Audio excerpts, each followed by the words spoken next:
Hey, everybody. Welcome to another edition of Coaching from the Couch. This is your Washington Commanders update. And here we are again, Candi and Wole checking in as we do to give you all the latest and greatest updates on the Washington Commanders. Because of the way that the offseason is already going for the Commanders, guess what? You're going to be seeing a lot of us, it looks like. Yeah, facts. There's a lot going on. Because there's a lot going on. I think I've been on with Wole now. This is the third time this week. I think I've Facts. seen It Wole. is. It I've is been the on third time this week. several other shows this week.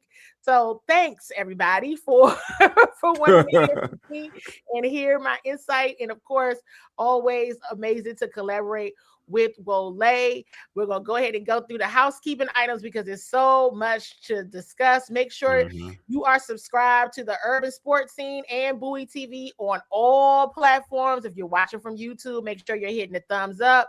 You can go ahead and share the link, do all the things to get us in the algorithm Yes. for your Washington Commanders loving family and friends. This yet again is a live Bowie television recording because why not? We may as well Yeah. because there's a lot to discuss Yes. in general. And if you are in Prince George's County, Maryland, and you have not cut your cable, you can find Bowie TV on Comcast channels 190 and 1097. There's just going to be a lot to discuss. It's just never ending right now, it seems like.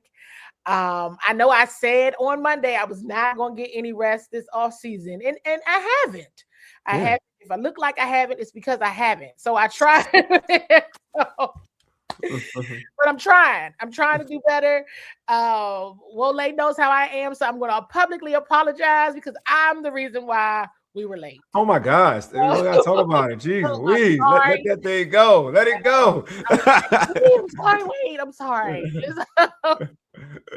I was all ready to go earlier, and then everything just started going everywhere.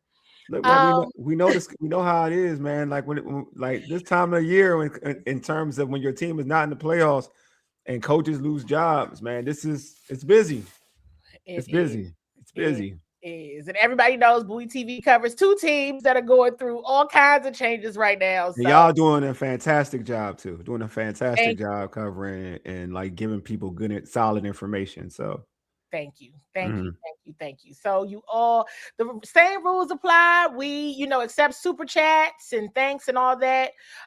We will give priority. Well, thank you. Yes. Me Yeah, and Kalina was just yeah. talking about money. We were like, You ain't lying about that. so, yes, we gotta get this thing rolling. It's like, Shoot. nah. I Uh, know, I know, I know about life. Don't get it twisted. so No, they ain't no psych. They ain't no psych about that. I get it. I understand. but appreciate that compliment for sure. So we do accept, speaking of which, we do accept super Super chats chats, yes. That's all why. anytime. So go ahead and pay up. It's like, let me stop. If you want your chat, hey, I got you, okay. If you want your chat to be highlighted, yes, you're right. Pay up, pay up. It's like I'm playing. I'm not that serious. I'm playing that serious. But any questions, we'll try to star as many of them as we Yeah, can. yeah. So that I would tell the commanders, be like, y'all got me. I ain't even talking to my mama unless she come on the show. Somebody text her and tell her I'm doing the show because I don't even know if I told her. That's wild. That's wild. Come on now. She And gotta then get her. yeah, I got it. I'm a caller. I promise. Yeah, And when let her I be know, talking man. to her, We this got is routines in life. We got routines in yes, life. Mama this Waller pulls up. That's the routine. We know exactly, life is good. exactly. And then she was just like, if I get quiet, she be like, "What are you working?" And I be like, "Yes." She be like, "I'll call you later." Okay, all right. So I already see best case scenario for OC just happened. What I don't know happened? what's going on. I don't know. What The just setup, happened? Like, what you maybe mean it just did. happened? I don't Hey, know. elaborate. I'm not on X right now, so I can get the updates. So elaborate. Because What he just talked happened? about Mike McDaniel being available. I mean, that happened this weekend. That In happened the this morning. afternoon, this morning. So are you talking about? He said just happened. So I need to know. If it's Yeah, Mike McDaniel, then yeah, that's a whole different I don't discussion. have Oh, Mike McDaniel. Yeah, we know. Yeah, yeah. We gonna talk about that. We gonna tap right. in, bro. We gonna tap Yeah, in with that, bro. we gonna get there. We gonna tap into that. I'm about to say, hold on, Yeah, because I'm about to say there's another one. There was something else. and here's the thing that needs to, well, let me back up. Couple things. We are going to go through Adam Peters and Dan Quinn's press conference Mm-hmm. from Monday, because now it is absolutely well timed. We already Yeah. knew some things were going to happen, didn't really want to dive into the press conference too much. And plus, we just didn't have time to really dive into it because it was so much to discuss from the season overall that it was just important. But we are going to dive into it tonight because I think that now with the way everything, everybody's had a few days to think about the season. We know firings have happened. Yeah. But now it's kind of like really thinking through and really analyzing and digging into what they said on Monday. Yeah, I think there were clues within all that too, like you said. Exactly. That's kind of led us to this point. Like I said, I thought the press conference was very telling. Well, you'll show it, but that's why I was like not surprised at what happened. But then what we heard after that press conference was that too when the firings happened on Tuesday. The firings happened Tuesday morning. Yeah, Tuesdays. Yes, I wasn't surprised that after the presser, I wasn't surprised that the firings happened on Tuesday. So yeah. And so we'll see, because even with 25% of the NFL has a head coach vacancy. Yeah. 25%. And many of the folks that everybody would want, whether it's a Raheem Morris, whether it's a Mike McDaniel, whether it's a Brian Flores, or whomever the case may be, guess what? They're all interviewing for head coaching positions. Every single last one of them. Everybody that you all would want as an offensive coordinator or a defensive coordinator, guess what? They're all interviewing for head coaching positions, which they more than likely would get, because it's that many availabilities right now. Yeah. And anybody that would be next in line could easily go, because for every head coach opening, there's like double that of offensive coordinator and defensive coordinator and special teams coordinator even roles open. So I'm not trying to discourage anybody, but what I am doing is setting a stage of objectivity and just being very realistic about the situation. Yeah. Right. And then whatever happens wild card weekend, there may be even more. Yeah, that's like even more this weekend. So this isn't something where anybody can rush into, right? Whether it's the team themselves or the person that they want themselves, because you got it's options. The reality is there are options, and I don't do coaching carousels. You all have heard me talk about stability and all that and how I can be when it comes to that. But when it's like this, it's just so hard to be like, what can you do? And it's everybody's in you got to win now. You got to fix what didn't happen this season. You got to fix what didn't happen this season or what hasn't happened the last few seasons. Everybody's in that mode. So it's just going to be interesting to see how this plays out. I made a post on X and on my Facebook page, because I was asked what would be my dream scenario. Right, my dream scenario, and everybody's got a dream. I have a dream that I'm gonna win $400 million in the next 5 minutes. It's not gonna happen, okay? Not in the next 5 minutes. So, but my dream is because I was asked, and I was like, you know what? Everybody can dream. I said, and it's on my X, it's on my Facebook. I said offensive coordinator Mike McDaniel, defensive coordinator Brian Flores. But I would be lying to everybody up here if I said, especially Brian, like that's the likelihood of any of those things happening are slim. They're slim. Yeah. That is because both of them would absolutely get a head coaching job in one of these 6, 7, 8 available spots. And I'm saying 6, 7, 8 because there may be more available come here by next Tuesday after the wild card weekend is over. Now, I think there's more of a likelihood of a Mike McDaniel, right? But hey, listen, Mike can go and be a head coach somewhere else. It's possible. It really is going to come to what the individual wants to do. Yeah. Because these men can go and do whatever they want. It's not like they don't have other options. I would say like the Brian Flores situation is intriguing. Like It's not for why, well for him going on with the NFL. Yeah, so I think I think if without that NFL suit, like the legal matters, right? And you know how owners sit together. It's a thing. It's like I'm not going to act like it's not. We can't act like it's but not. Off his own body of work, he's easily a head coach in the league. That's not even debatable. But there is a place where the argument could be, but this is my thing with Brian Flores. If he's not going to be a head coach because of what we're talking about, then he's probably going to freaking go back to Minnesota.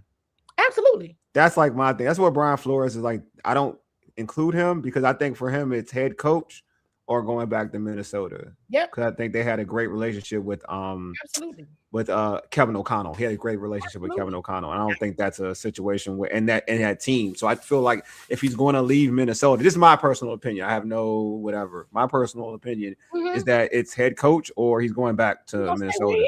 Because I mean, why not? Yeah, he's doing an amazing job. Kevin O'Connell is an amazing coach. Exactly. He's somebody else who's come through here, and he's a excellent personality, all the things, and he got his. The Vikings defense is they all right. They at home like the Commanders, but they good. They not. I don't think it wasn't because of him. It wasn't because of the defense at all. They got hit with injuries and like every team, but it was more the offense than the defense. It wasn't the defense for sure. But I totally agree. I mean, if he were to leave to go in, if he were to leave to take a lateral anywhere, I would be shocked because I'll be shocked exactly. Point if with him not having if he were not to get a head coaching gig, and like you said, the league is different. Yeah. Right. The ownership level is different. So with the legal situation going on, because there is still a legal situation going on, you all. Yeah, that's right. And they actually just timely, right, posted something else about the legal situation just today. But maybe it would be a change of scenery or something like that. But if nothing else, he could get a head coaching job. I just feel like he has plenty of options. And if you all are tracking, he's getting head coaching nods. They're all getting head coaching nods. Hell, Kliff getting head coaching nods right now. Everybody is. So I would just say temper your expectations. When I said dream, it literally is that. No, I get it. No. Amazing. I would Wole if either one of them were to come to Washington, but they got options. And pretty daggone good ones too. Like, I mean, pretty good ones. Because I'm not thinking in terms of city anymore, right? Like where you playing, where you living at, don't matter as long as the money right and you got a good situation with what you're dealing with. And a few of these teams, they got young quarterbacks or they need a quarterback. They got a high draft pick, so it's some things that could happen. All of it ain't doom and gloom in these cities like it used to be. Oh, here you go. There you go. We got to stop. There you go. I was waiting for you, Mama Waller. I asked everybody in the chat. Candi was like, she ain't talk to you. You may not know where she at. I was waiting for, hey, Mama Waller. Now, now life is good. Now we got a routine. Right. I'm good now. All right. I'm good now. All right, Candi, you can go. Now I feel better. I got a little pepper in my step now because she here. All right, cool. She here. All right. Yes, and thank you, Wole, for always giving my mom a shout out because she jump on.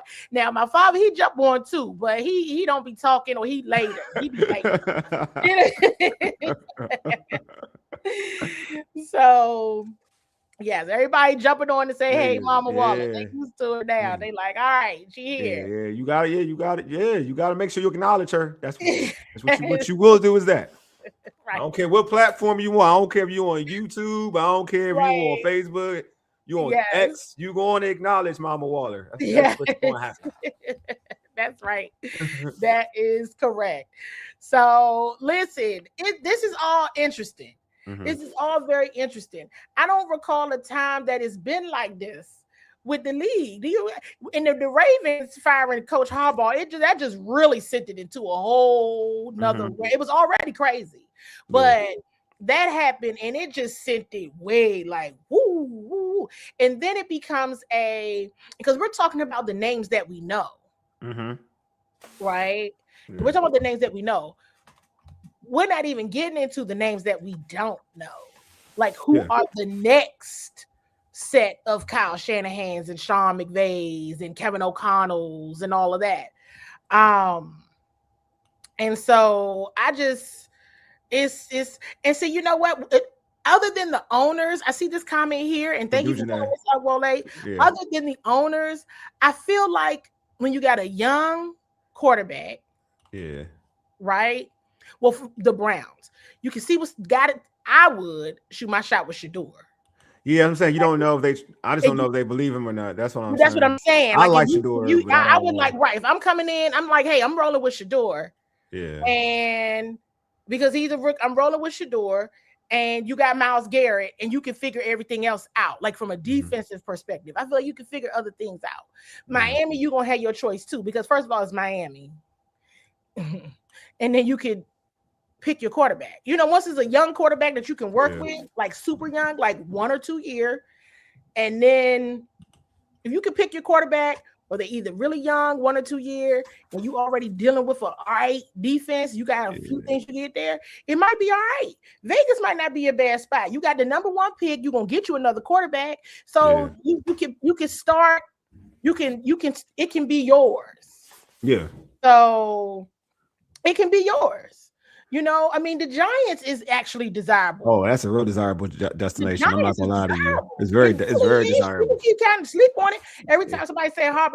No, keep him out of the NFC East, please. No, and I love John Harbaugh. That's exactly why I don't want the NFC East. Yeah. But that's what I'm just like. If you can pick your own quarterback, you can construct your team. Like it's the world is your oyster with teams that either have a very young quarterback or don't have one at all. Because that means you can pick and roll with who you want. That ain't a bad thing if you're trying to start fresh. No, I agree. Alexander has a question. Says the team asked to talk to the Cowboys tight end coach for their offensive job. Thoughts? I do not want them to go that route. I know that's a Dan Quinn type of relationship. I do not want them going after the Cowboys tight ends coach. I will not lie to you. I get why they get offense. I don't necessarily want anybody that he worked with at the Cowboys. There you go. I don't want anybody because I've just seen that. I just don't think it from the and I'm taking that from the perspective of how they look when they play the Cowboys. That's one of I know exactly what you're talking about. Yeah. In the last 2 years, they look their worst. That's one of the worst matchups. Yeah, when they play the Dallas Cowboys, in my opinion, is one of the worst matchups for them, and I do believe it is because of the knowledge of Dan Quinn's defense. I really honestly believe that, and so I would just not like anybody that worked with him at all. I agree. In Dallas, let me be clear. I guess Dominique said, Candi, I read the clues with that press conference. They were very limited. They were very limited on words that when asked about Kliff. Exactly. Good job. Exactly. Well, that thing happened early in the morning. Yeah, exactly. That thing happened early in the morning. Yeah. So So I just feel like, everybody say don't want.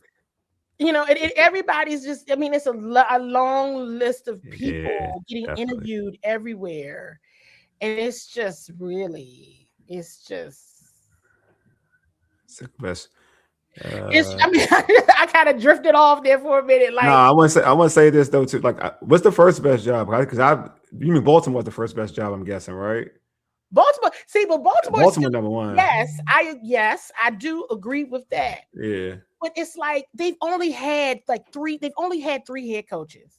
Right? Whoever is there, this has got to be the long haul right here. Yeah, definitely. The future. That's a good point though. Maybe the future. We are married. We together, and you ain't going nowhere for a very long time. Mm. What's going to be interesting is what they do with Lamar, because that was been a question anyway. Yeah, I mean, he's going to be part of the whole hiring staff, basically. He should be. But remember, but even before that, they were like, do they trade him? Do they do this? So they got to do Oh, all they're the not getting rid of contract. Lamar. But Yeah. I'm like, I don't know. Is this your opportunity to say, I'm just starting over? Because you already in a jam, kind of, with firing John Harbaugh. While I understand, I still feel like it's a jam. I get it, but it's still a jam. I think they should have won that AFC championship when they were stacked. Yeah, that's it. That's like you can't. The AFC, they should have. It's put like this is where Mike Tomlin is at a point in time in Yes. his career right now. Yes. That's what it is. Like, to be real. So it's unfortunate. It's as consistent as you may be. eventually you got to get over whatever the hump is. You can't get over it. Hey, maybe it's just time for us to break up. Yeah, I agree. Totally agree. It's unfortunate. Yeah, the Bills could be the number 2. Yeah, if that happens too. They're all going through that situation. It's all going through it. Yeah. So here's what we're gonna do. We're gonna really get into. Let's go. Let's go with these clips. Where are they? And I'm just gonna. I don't even know if this is any particular order, but as you all are listening to it, listening to the clips, absolutely, please drop in the chat any questions you have, any thoughts you have. Of course, as always, we try to get to as many as we can. And again, super chats, we accept them. Super chats, we accept them. Yes, Candi, you are correct. We accept likes, which is free. Likes are free. Subscribing are free too. But super chat, so it's like sharing. Yeah, sharing is caring. She's correct there too. Sharing is caring. Also, like the super chats, like drop a super chat if need be. If not, I get it. It's sometimes it's tough times for folks out there in the streets. But if you feel generous, I ain't gonna hate. Go for it, buddy. Go for it. All right, let's get into these clips. Good evening, Candi Waller, Bowie TV. And this is for both of you all. When you take a look at your draft classes, so last year and this year, how well do you think they're doing? Are they right where you think they would be right now, or have they exceeded expectations, or not so much? I can start, Candi, on that. Adam and I visited with a lot of them over the last 2 weeks or so, and I love some of the trajectory that some of them are on. The belief that we have in them is so strong, and so that's kind of what your first and second year is. It kind of goes up and it goes down. I wish development was just like going straight up. That would be awesome. But what I can say is, like, we've got some really, really good, strong foundation pieces of what we're building that are commanders that play it the right way. And like, to see them develop and grow, like, that's one of the things I love the most about our team and where they're headed. Yeah, I would echo that and just say, there's a lot of really youngers for whatever reason, and a lot of times it's because there's good players in front of them. But we still have a ton of belief in all of them, and they all have another level they can go to, every single one of them, and they're all willing to do that. So very happy with the young men, and like Q said, some have developed faster, some have had their ups and downs, and that's okay. We all do, especially when we're first starting something. But in terms of all that, I have a ton of belief in all those guys. Interesting, because they're like, the reports out there. There's friction between, like meddling, right? That was like the report, like front office meddling, and it's about like players, personnel, who's playing and who's not. Don't know if anything is true or not, to be honest with you, but it's been reported. Like, now it's getting nasty in terms of nasty work reporting, like leaks. I won't say reporting, but leaks, because now the leaks are kind of coming out, true or false. As a Washington fan, you kind of annoy. You hope for not having days like that, like we used to have under the Snyder regime. So, but there are leaks that. Like, players aren't playing, so like, in younger players, I guess that's what was the thing with some of the I was asked about this on a show last night about and my thought was this. Well, first of all, is not, in this press conference, one of the things that Adam Peters said is he does not, that is Dan Quinn's decision. He does not get into that, right? But is it meddling? This is where where play on words and semantics. Is it meddling, or is it asking a question, or is it, making a suggestion? Because if you recall, some of the things that I would be saying would be surrounded around, I felt that Coach Quinn at times gave too much autonomy. That would be the opposite of meddling. Yeah. I felt like he needed to meddle. Should have been meddling more. Should have been asking some questions more, right? Because many of the questions that everybody else is asking, well, why wouldn't you be asking that? Right? So it's not a meddling things. She did meddling with Kliff, like they're asking Kliff, right? Like the front office. Right, but the front office don't get into that. Other than you might ask a question. If Coach Quinn says, "Hey, listen, what do you think you're seeing?" If you ask me, what you think I'm seeing, I'm going to tell you, you're not maximizing the running back room. Does that mean that I'm meddling? Maybe, depending on who, but I'm just giving it advice or just sharing the semantics of it all. If they don't deal with that part of it, and the head coach is asking a question, then that's not meddling. But I already said that there wasn't enough meddling. There wasn't enough question asking it wasn't. You know what I mean? So is it meddling, or is it simply asking a question? Because asking a question isn't meddling. Yeah. And if everybody can, nobody can sit with a straight face and say, Kliff Kingsbury did all he could in maximizing players and utilizing the scheme in the way it should have. Nobody can say that. So as long as nobody can say that that's what he did, then it's not meddling. Like, you meddling when you doing what you're supposed to be doing and somebody just in your business. You know what I mean?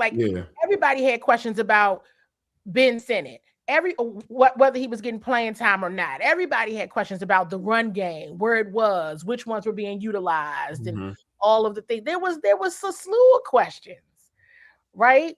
Even one down the stretch, Trey Burks. There were questions about, why he wasn't being utilized, why he was not being utilized over Noah Brown, or just as much as Noah Brown when Noah was coming off injury.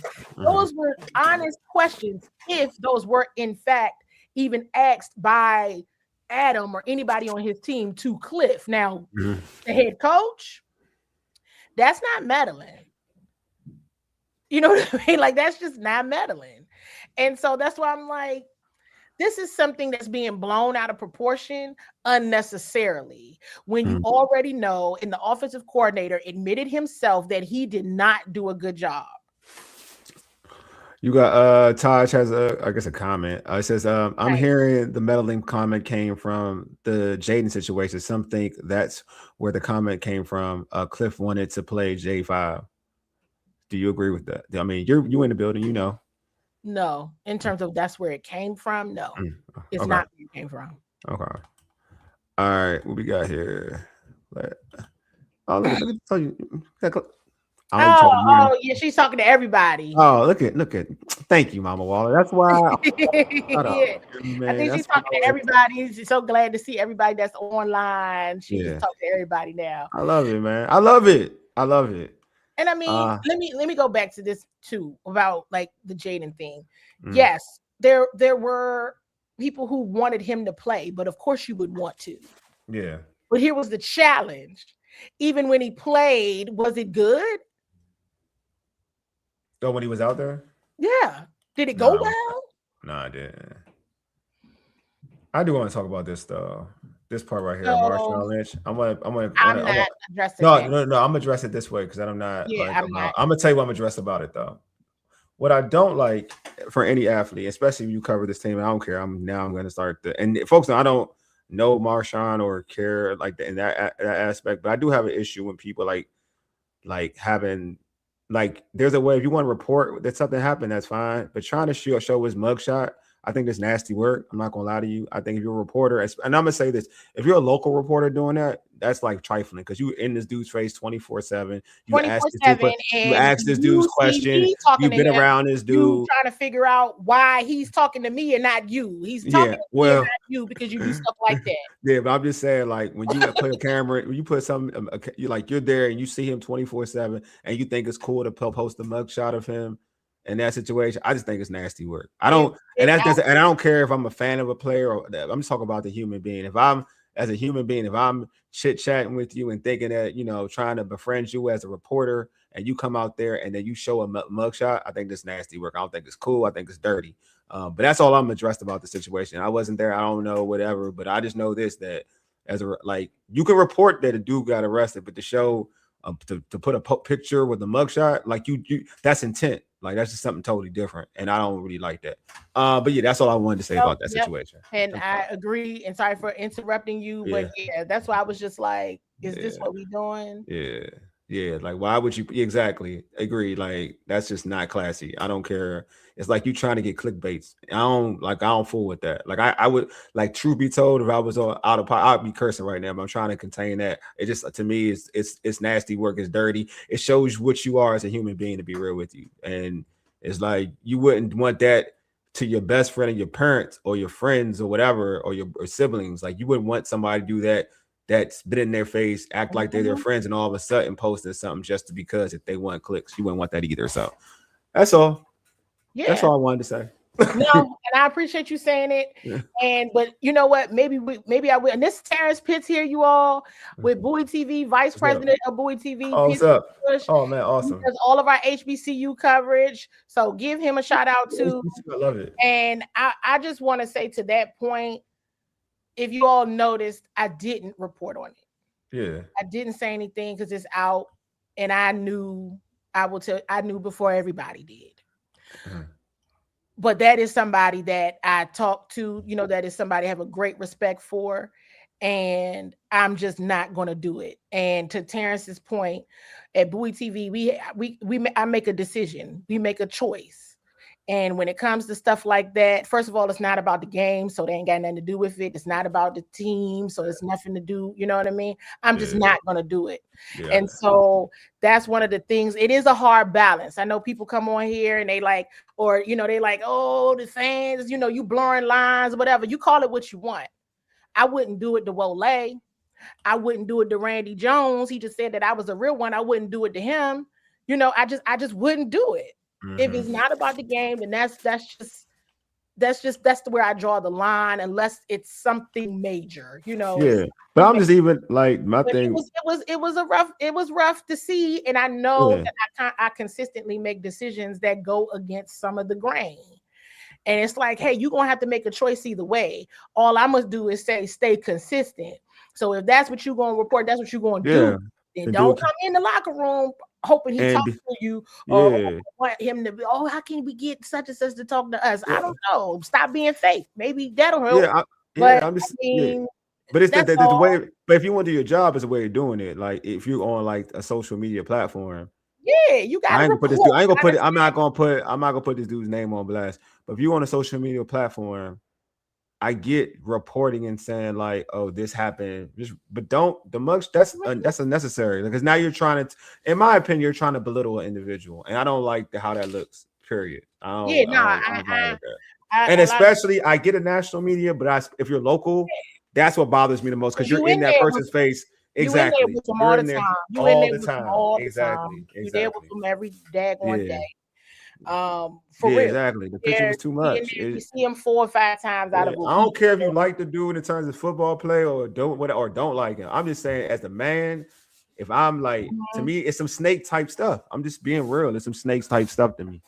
I'm not, and I know you doing your job is different from trying to make somebody look bad. That's different. Doing your job is totally different. What Terrence just posted? He said quality over clicks. Yeah, fact. That's what we try to do at Bowie TV. We know we know it's operating with integrity is not the path of least resistance, and it's also the longer path. But that's what we're willing to do, and that's what we're going to do.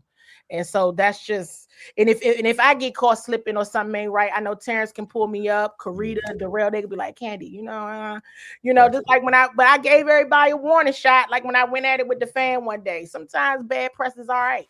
And I said, this is what I'm about to do. And everybody knew because I was mad. But other stuff when it comes, you just got to be careful. I like this, Paul. This is right, man. What gets me when you call them out, on the disrespect, they play the victim role. Totally agree, man. Yeah, like everybody, you're just doing your job. Yes, and yes, but there's levels and there's things, and you can make choices. We can get back to the stuff. Saying that, I'm glad we addressed it. Yeah, I just wanted to address it. It was bothering me the whole day. I'm not about to. And I don't gotta care. Like it's not like I gotta care, but I don't like people being disrespected in life. Period, like that. I don't care if you like somebody personally or not. That's just, to me, something that don't need to be done. If that man's already going through, that's a situation that's tough to go through at the moment. And then you see stuff like that on social media from people that cover you.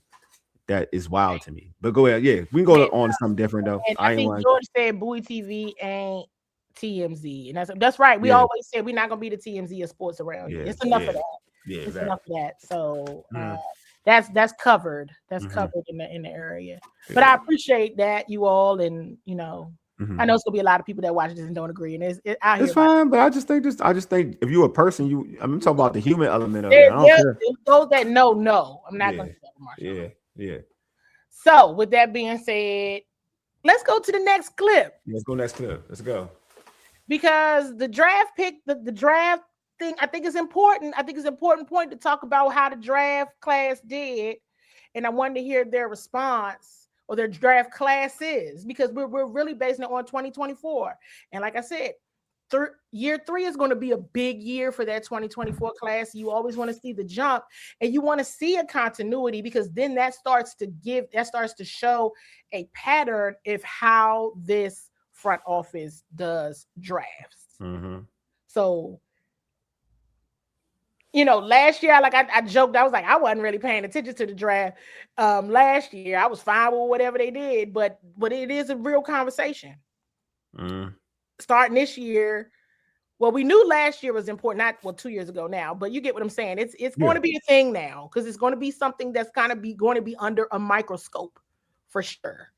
So let's move on to the next clip. As always, tell us what you think and what you are gleaning from the clip. David Aldridge with The Athletic. Adam, what do you think needs to be fixed on this roster?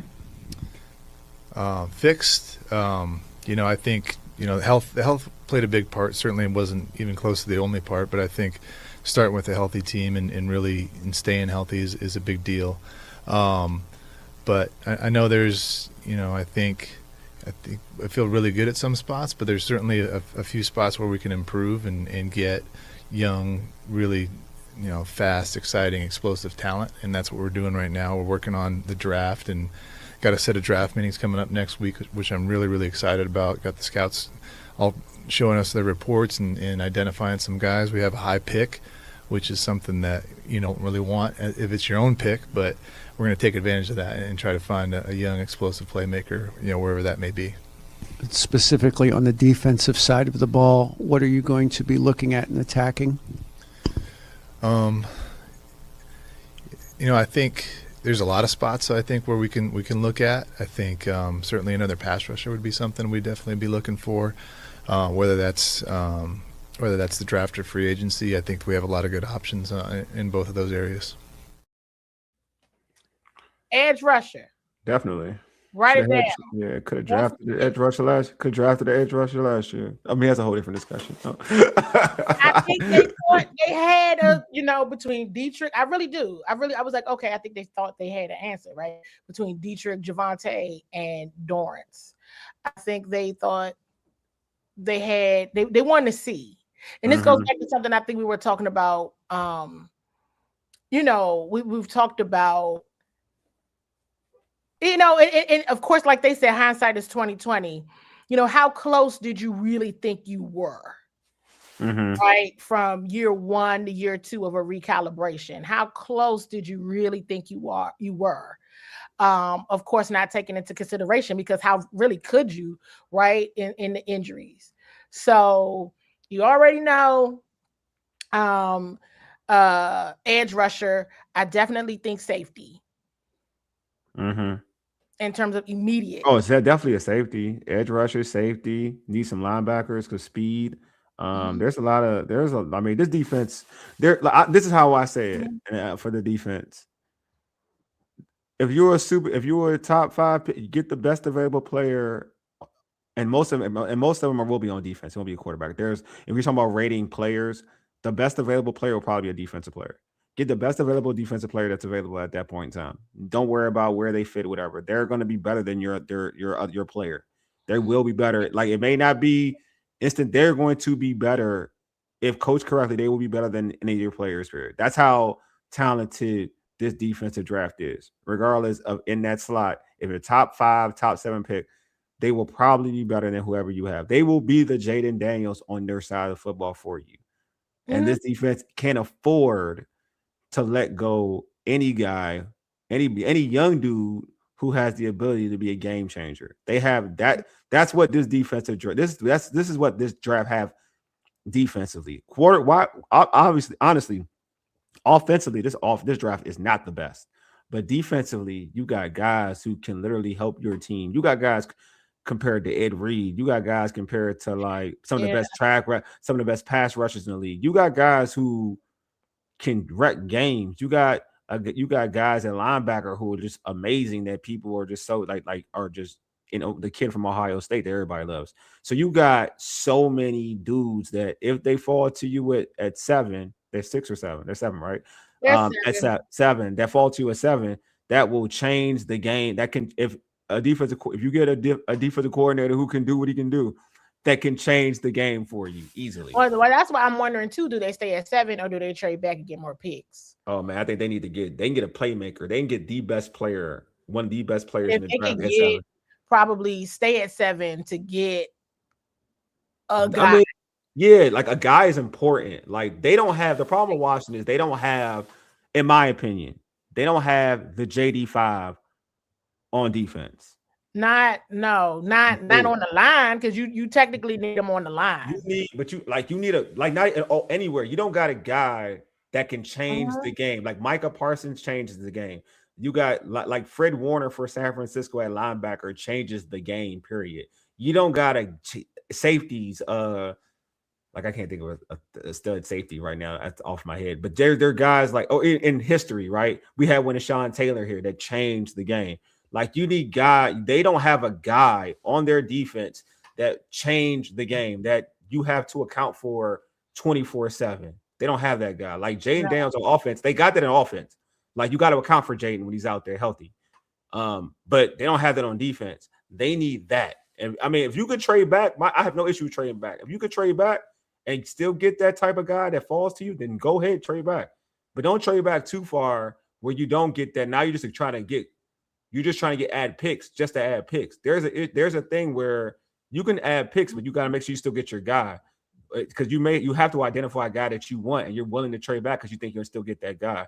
If you miss out on a guy like and just to get extra picks, your second round pick could be fine. But say you trade back, you could have Micah Parsons. You don't think them teams out there who had an opportunity of Micah Parsons ain't mad at themselves? Yeah, they mad at themselves because they wanted extra picks.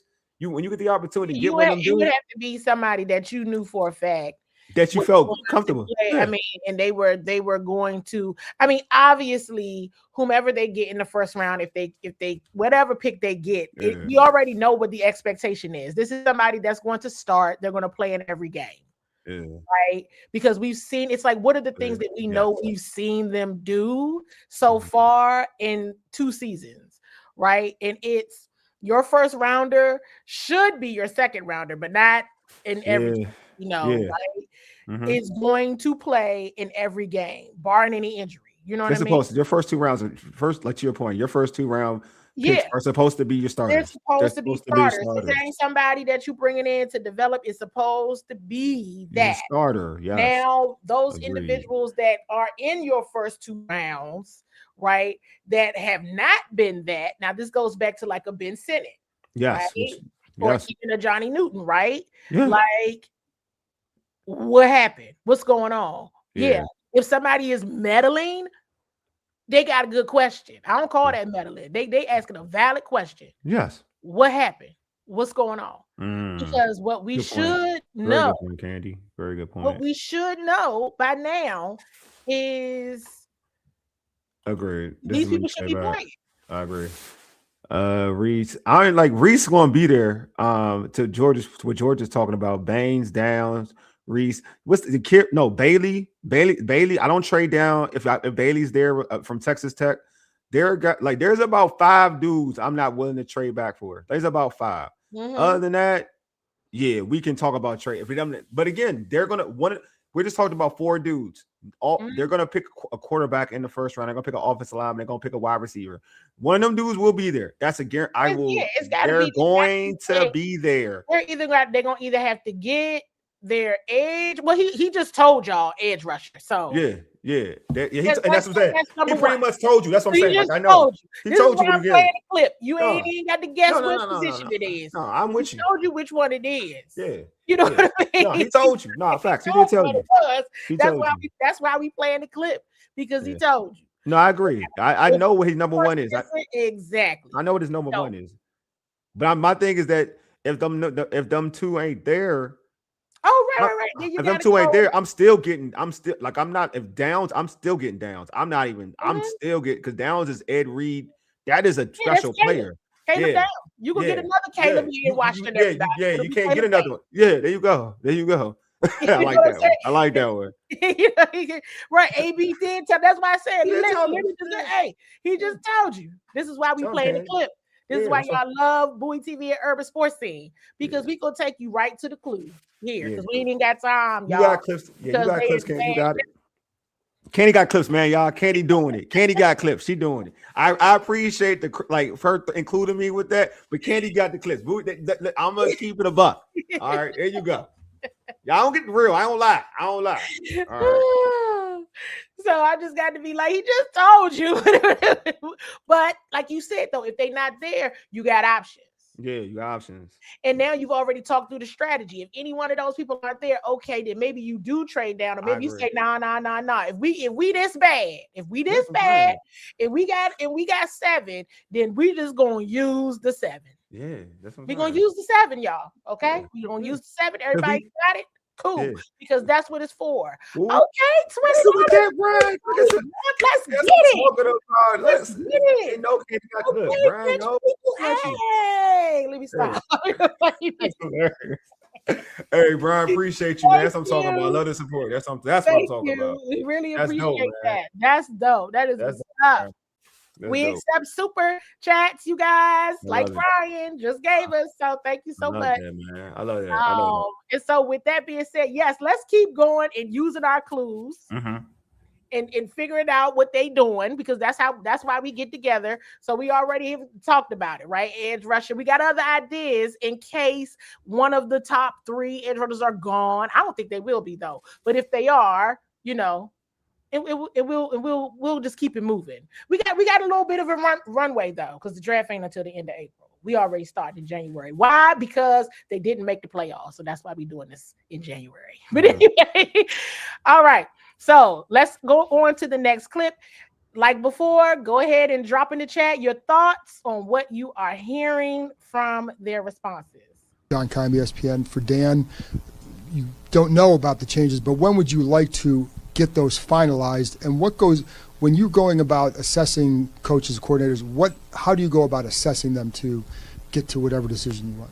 Yeah, for sure. It's after a hard season like this, hard decisions are made, but you want to go through everything from evaluation, the communication, the performances, and so we begin that as coaches and scouts. We get together, we talk a lot about the players. We had the exit interviews today, John, so Adam and I also visited with a lot of players, and that's part of how we're gathering all of our information. So all of these processes are really important, and we just want to make sure we're doing everything we can to make sure we're hitting all the marks to get it right.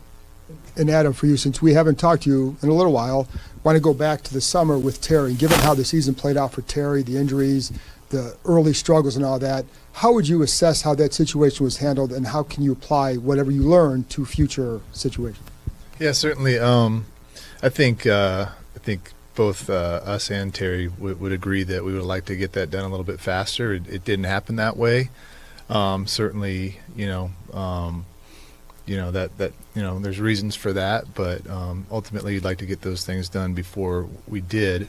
In terms of where Terry's at, I thought, obviously he got hurt early, but I thought he did a really good job at the end of the year. I was really pleased with where he's at, playing at a really high level right now and going into next year. So really pleased with the end result of the contract. Obviously, you'd like to get it done earlier, and I think that's a good lesson too, just engaging in those things a little bit earlier, and hopefully you get to the to the end before we did on this one, and certainly we'll do that moving forward.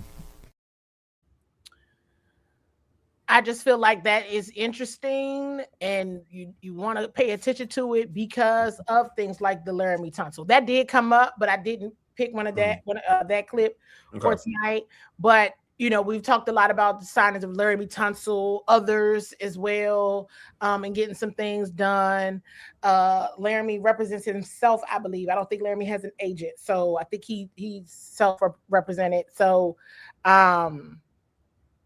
let's see what happens. Let's see how it goes. Exactly right what Santiago says. Learn from that experience. It's a big thing. I mean, and that was also a big moment, right? Where Adam Peters was the decision maker on that side as the GM. You know what I mean? And then working with Terry and a player of that magnitude. So hey, learn these lessons early. Yeah, learn them early. Because it's only going to make you better, hopefully, right, for the future and how things need to happen moving forward in what will be such a critical offseason for the Washington Commanders as a whole. Because you can imagine, like, this is now me kind of going on a rant. You can imagine, like, if they don't have a good season next year, everything's going to be in question. Yeah, of course. Adam, Dan, Jaden, everything's going to be in question. Yeah, I think Dan has to. Well, Dan's gonna have to start the season almost like because it's like Dan's situation is going to be. Dan's gonna have to start like it's gonna have to be similar how he started in his first year. It's going to have to, a slow start will not look good. A slow start will be bad for him. And it's got to be, and health has got to be wealth. Because can you just imagine if Jaden's injured again? Oh my goodness. Right, injury prone. This is that and the third. For him, draft picks are not on the field with consistent production for whatever reason. It needs to be consistent production, ready to go. Can you imagine everything? So align it this way, you all. I agree. Because you got to get the offensive the coordinators have to still do that. If year 3 draft picks are not consistently on the field, that's going to be an issue. Yeah, I agree. That will be looked at the general manager. Yes, that's true. But then that becomes who's the problem? Now we got to point at who, that's gonna get complicated because then that becomes GM coordinator issues. Coach. Coach. But we know that DQ gives autonomy. So now it's like we're using our clues to be able to figure out where things go. Right. So even from a quarterback perspective, if Jaden is not healthy, if things go now, here we go, the swirling, the injury prone. Can he protect himself? Is this going to happen? Is it the right scheme? All of that's going to, oh, goodness gracious. And then if they just losing, that's on DQ. Year 3 of this is important for several coaches and players. They're not off the hook. Nobody's off the hook. Nobody's in the clear. Okay. No, I agree. Because we already know how the conversation is going to go. We already know this. If Jaden gets hurt again, he injury prone. He did it. We know that's not true. But we know what the narrative will be. So it's gonna happen. It's just it's going to be interesting. It's going to be interesting because nobody knows how this thing is going to turn out. Let's jump in. I agree with that, Brian. But yeah, go ahead. Yeah, go ahead. Let's jump into the next clip. With Washington Post, Adam, is there a way to come up with kind of a long-term plan to keep Jaden upright and make sure he plays 15 or 17 games rather than 7? Is there a way? I think really, I think, and this might be a better question for DQ, but from me, I think is just continuing to. I think from my, from a personnel or GM perspective, is continuing to put good players around him. Whether that's in front of him at the O line, it's running backs to control the ball and control the clock and not put it all on his shoulders and get in second and third and manageables. It's receivers that he can trust and throw to so that he's not holding on to the ball longer. And so from my perspective, it's just getting good players around him, getting a good defense on the other side, so he's not it's not all on his shoulders to win the game. So DQ can probably talk more schematically, but in terms of from me, I think those are the things that I can and need to do to help him out. Involved in those discussions of like, hey, this is how we want you to play. This is who we're surrounding you with. How much of it parts? Yeah, very much so, that part. And even after his injury, we specifically said this is the area. This is what we're going to work on him. As opposed to waiting till the off season, we decided let's get a jump start on that. So. Very much so, will he be a part of it? But I would say not only will he, like we already are going there. And so it's really important. We know what he brings to us, what he means to us. And, I think it's all encompassing, in how we go play the game. So, we're like fully committed to, finding ways to continue to do that. I was Santiago, appreciate you, my guy. Thank you, Santiago. Yeah, Awesome. Appreciate Santiago, man. Oh yeah, but go ahead. You're big in 2026. I know these people are good, man. That's one thing I'll say. The folks in this chat, man, you guys are consistently. You guys have always been dope. I'm not even saying that because of whatever. I'm saying that for real. Consistently, you guys have been amazing. Y'all know who y'all are. You guys have been awesome. But yeah, go ahead, Candi. Thank you. Mm-hmm. That was a lot. That was a lot in that clip right there. Mm-hmm. Okay, because that is a topic that Paul. Oh, Paul, man, look, appreciate you, man, Paul. Thank you, Paul. Appreciate you, my guy. Appreciate you. Like same thing I said, not to be redundant, but y'all know, man.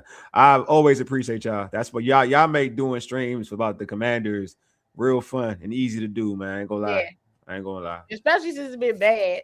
Yeah, I know. Since they suck too, you know what I mean, this year. So I ain't gonna hold you. Y'all been making it real easy. Y'all very therapeutic. I won't even hold you. Thank you. So we got Brian and then Santiago and Paul on the super chats tonight. So thank you all. We are accepting super chats. We appreciate everything that you guys do. Likes and subscribes, man. Like I appreciate that a lot. To be honest, likes and subscribes, definitely appreciate it a lot. But yeah, go ahead, Candi. And so, but no, I think that it's just a lot that can go. It's one of the things that Coach Quinn said at the beginning of the presser to this comment here about AP. It's like they all messed up. It was all bad. Yeah. It's not just one. Like I always say, it's not a this or that. It's a multitude of things. But then it comes into play of just. We're going to talk about it a little bit more because I think I know now because I didn't know what order all the clips were in, which is fine. It goes beautifully with the conversation that we're having. Yeah. But specifically with Jaden, that question, because we all know it's going to be a thing. It was a thing this year. Yes. It was a thing this year. Oh, he's injury prone. He can't do this. He can't do that. Oh, take Jaden out. Y'all going to get him hurt. You're going to do this. You can do that. Everybody just blows up everywhere. And it's like, okay. But listen, you did learn something about your QB1 this year.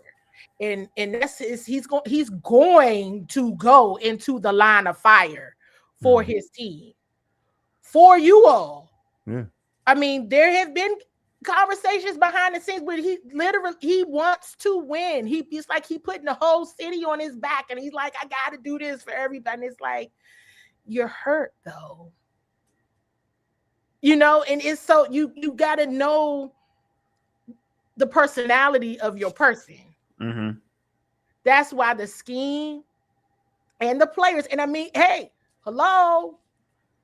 AP done told us again. He need to get some playmakers. He need to get some people in here he can trust. Do we need to play that clip again? Because I feel like people miss some stuff.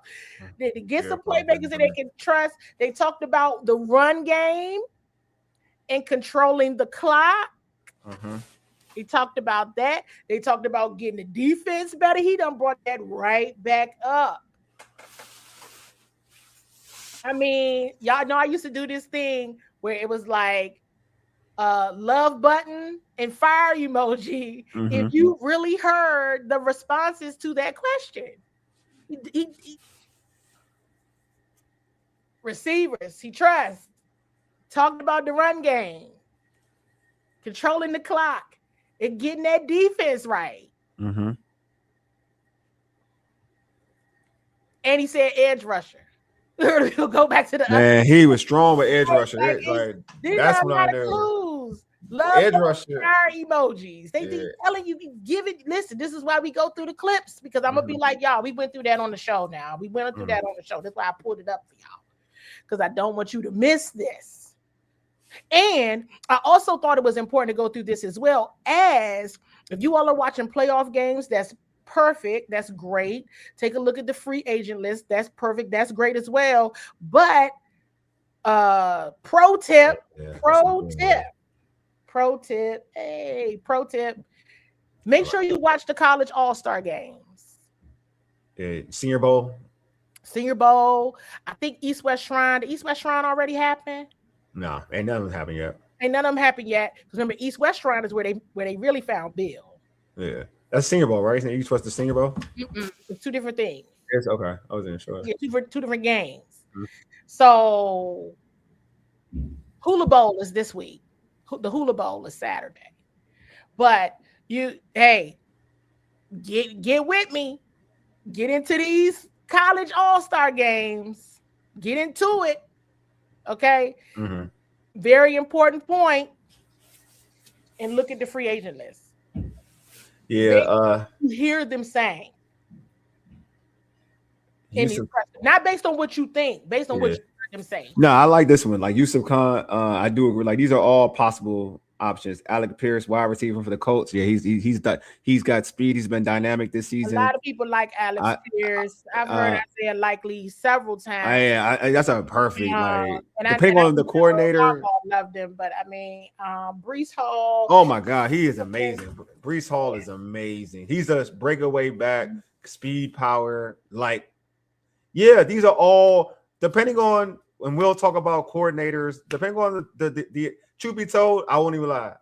These three players are perfect for or Mike McDaniels. Those three players you're referring to are perfect for Mike McDaniels. A lot of conversation about Alex Pierce. That is a perfect from Mike McDaniel.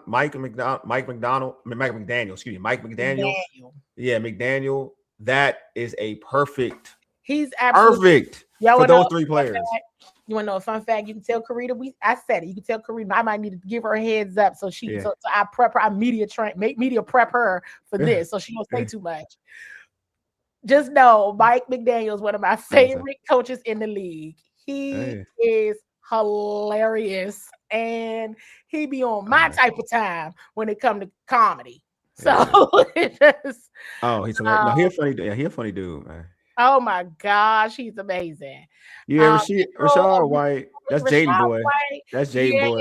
And he is definitely. I mean, everybody loves. Everybody wants Jaden friends. That I do know. Everybody wants Rashad White. He cool, but he ain't no Breece Hall. Like he cool. So, he cool. Of course, Rashad White. His name has been coming up because of his relationship with Jaden, and because he has been lobbying. Yeah, that's what I'm saying. I get it, but. Breece Hall different, bro. I'm sorry. He different. He come off of ACL. He different. That all is like. Is you heard what the men. I heard you say it about the face. I heard. Hey. This is why we do this. Yeah. This is why we do this. Again, love button, fire emojis, and if y'all learning something or you helping to connect the dots, then that's what we're here to do when we use our clues. So, all right, last one. I think this is the last one. All right, let's do this. He's gonna call us that. That's true. Guys, Zach Peerless, CBS Sports. This is for Adam. This is going back a couple years for you, but you were with the 49ers in kind of an eerily similar spot where you had a breakthrough year. Then next year there were some injuries kind of across the board, kind of fell back, and then you guys got right back to it. Does this situation remind you at all of that one, and what lessons did you learn of being able to build and have that roster right back after kind of that one down year following the breakthrough? Yeah, first of all, I hope so. Hope that happens. And those things. I mean, that I remember that year vividly, and it's a nightmare. When you have these certain games like we had in Green Bay, or we had that in that year in New York, where it was like carnage, and it's really hard to bounce back. But I think the lessons are. You look into everything. You look into, why the guys got hurt. Sometimes they got hurt because it's just a freak injury. Sometimes they got hurt because we didn't do a good enough job load managing or getting them warmed up or whatever it is. So you can look into all that. I have great belief in our health and performance team. They do a really good job. They have a ton of care for our players and really appreciate that. But you look into that. You look into, the type of players you bring in, their injury histories moving forward. You really dig into that. A lot of the times, the past injury history dictates kind of their future injury history. So that's a big piece of it. But really, what I'm proud of this year, and I think that year as well, that was a little more challenging because it was a COVID year, and we ended up having to move to Arizona for a month. But it really tests your resolve, and it tests your what we call brotherhood. And what was cool to see today, we met with a lot of players today on the checkout process, and really tip my cap to DQ here, because a lot of them, despite the poor results, everybody really still believed in us and this team and what we're doing and the direction we're going. So I think that's something that you can really lean on and say, okay, we can dig into this more and bank on that we're going to have a little bit better luck with that next year and continue to add healthy pieces and get those guys that we lost back, which is a big deal too. We get a lot of those guys back, which will really make us look a lot different. All right. Thanks, guys. Appreciate it. All right, thanks everybody. Thanks, Adam. Thanks. Thank you. Let me stop. Let me. I do want to. And you all drop in the chat what you gathered from that one. I saw this comment from Paul, so I want to give a little bit more context because I attend these things. I go to them in real life, and it's just like game day in real life. They go to practices to watch. They do all the things, but it's what you do on game day. Yeah. Because how many times have we all experienced players doing well in practice? Oh, it was a great week of practice. It was this, it was that. It was practice. I don't care about practice as much as everybody does. I care about what you doing on game. Game day. What do they look like? Because it was always after a great week of practice, right? Mm-hmm. Josh Connolly had a terrible week of practice. Oh yeah, he was. I heard. I heard. He was terrible. Okay. So yes, absolutely. Everybody's there at scouting. They there now. They there all during the season. Let's also be clear on that. They go to these players' games. They go to all the things. It's how you show up on game day. Because that's what's going to matter. Because I'm going to tell you who was kind of quiet. I mean, they was all right in practice or whatever, but it was what Bill did in the game. Yeah. It was what Bill did in the game. I want to be sure that I'm helping to set the stage and the scene of how it really happens, because that's what they're looking for in the league, right? Mm-hmm.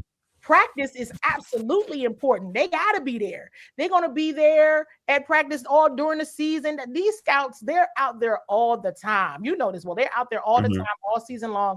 They're going to their games all through the weekend. Being an NFL scout and even a college scout, it is hard. Mm-hmm. It is, oh my gosh. Like it, talk about time consuming. So they're gone like all the time. And they're there. They say sometimes they go to go to see players multiple times. But it's what you do on game day. Yeah. And it's how you are with your teammates. It's how you are in the face of adversity if you're not doing so well and all of those things. But how you show up on game day, because that's what they're going to need. They're going to need what you, hey, had a bad week of practice or a tough week of practice, or you face some adversity in practice. How did you show up on game day? Because how you show up on game day is to show what you learned in practice, especially if it didn't go well. Because the worst thing in the world, and I can tell you I've experienced it a multitude of times, especially now, is to be standing out there watching something in the heat or in the cold, and then the season start, the game start, and everybody is terrible. Okay, so you don't want that. How big is scout? How big is scout? How big is the scouting department? I mean, it's online. You know, all their evaluators on the Commanders website. Okay. We got a lot of them because they do it in regions. Okay. But yeah, it's right because you gotta it's regional. It's right. It's regional. So and they have teams, and it's a lot of different roles. But and they may not have. Now let me correct myself with this one on this. It becomes one of those things where you have like a lead for region, or you have a anything like that, and it's a whole bunch of people under them. Now all the people under them. Yeah, I do want to pull up some. I think Taj had a comment from something I said. Bryce is going to cost. Running backs don't cost that much, for real. Look what Saquon Barkley's getting paid. He don't get paid, and he's not. Bryce Hall ain't on Saquon Barkley level, and he ain't gonna get that money. He ain't gonna get Bijan money either. I'm just saying, like, running backs get paid dirt cheap. It sucks. But even Derrick Henry, who deserves a lot of money, doesn't get the amount of money that you would think he deserves. So you're right. He may be good, but he ain't gonna get the money that you think like a wide receiver would get, or a quarterback, or what, even a linebacker, defensive end, safety. He's not getting that money. So yeah, it wouldn't be a big cap hit because running backs don't get paid that much, to be real with you. No, they don't. Yeah, that's all. They don't. And yes, Senior Bowl and Shrine Bowl, they are huge. But that's not the only thing they look at. Well, yeah, that's what I'm saying. Like, everything got a good. That's when I get your point. Like, I was trying to, like the point is like for that. It's not, the practices do not mean more than the game. Scout and watch on Saturdays on how you play adds up to, and that practice, and what you the practice is supposed to confirm what you saw with your scout work. Exactly. I get what you're saying. Like, you're talking about, it's important, not saying it's not important for absolutely. But the most, and I say this all the time, the most important thing is what you do on Saturdays. And does that, same thing for I always talk about the combine. The combine shouldn't be the most important thing. It's just supposed to confirm what you saw when you did your evaluations and how they played on Saturdays. That's exactly. The game is always going to be the most important element of any evaluation. It's the confirmation, like what you see with the combine, what you see in practice, and what that it confirms what your eyes tell you. Now, like what you see on Saturdays, and you say, okay, you did this in lesser competition, and then you go in practice and their person is not playing well against high level competition, and now it lets you think, okay, maybe this person isn't as good because he's not as good because he's playing against lesser competition. You know what I mean? So absolutely. And what else is very interesting in talking to scouts when I'm at these events, that's nothing. It's nerves are like a real thing. Right? Like nerves, like playing in front of a crowd. Or crowd noise, and you would think that people are still used to it, because if they come from these large universities, it's kind of like you should be used to crowd noise, you should be used to nerves, you should be used to, but I guess because it's a different audience or a different, I don't know, nerves become a thing. So yes, exactly, spot on, Wole, as you always are.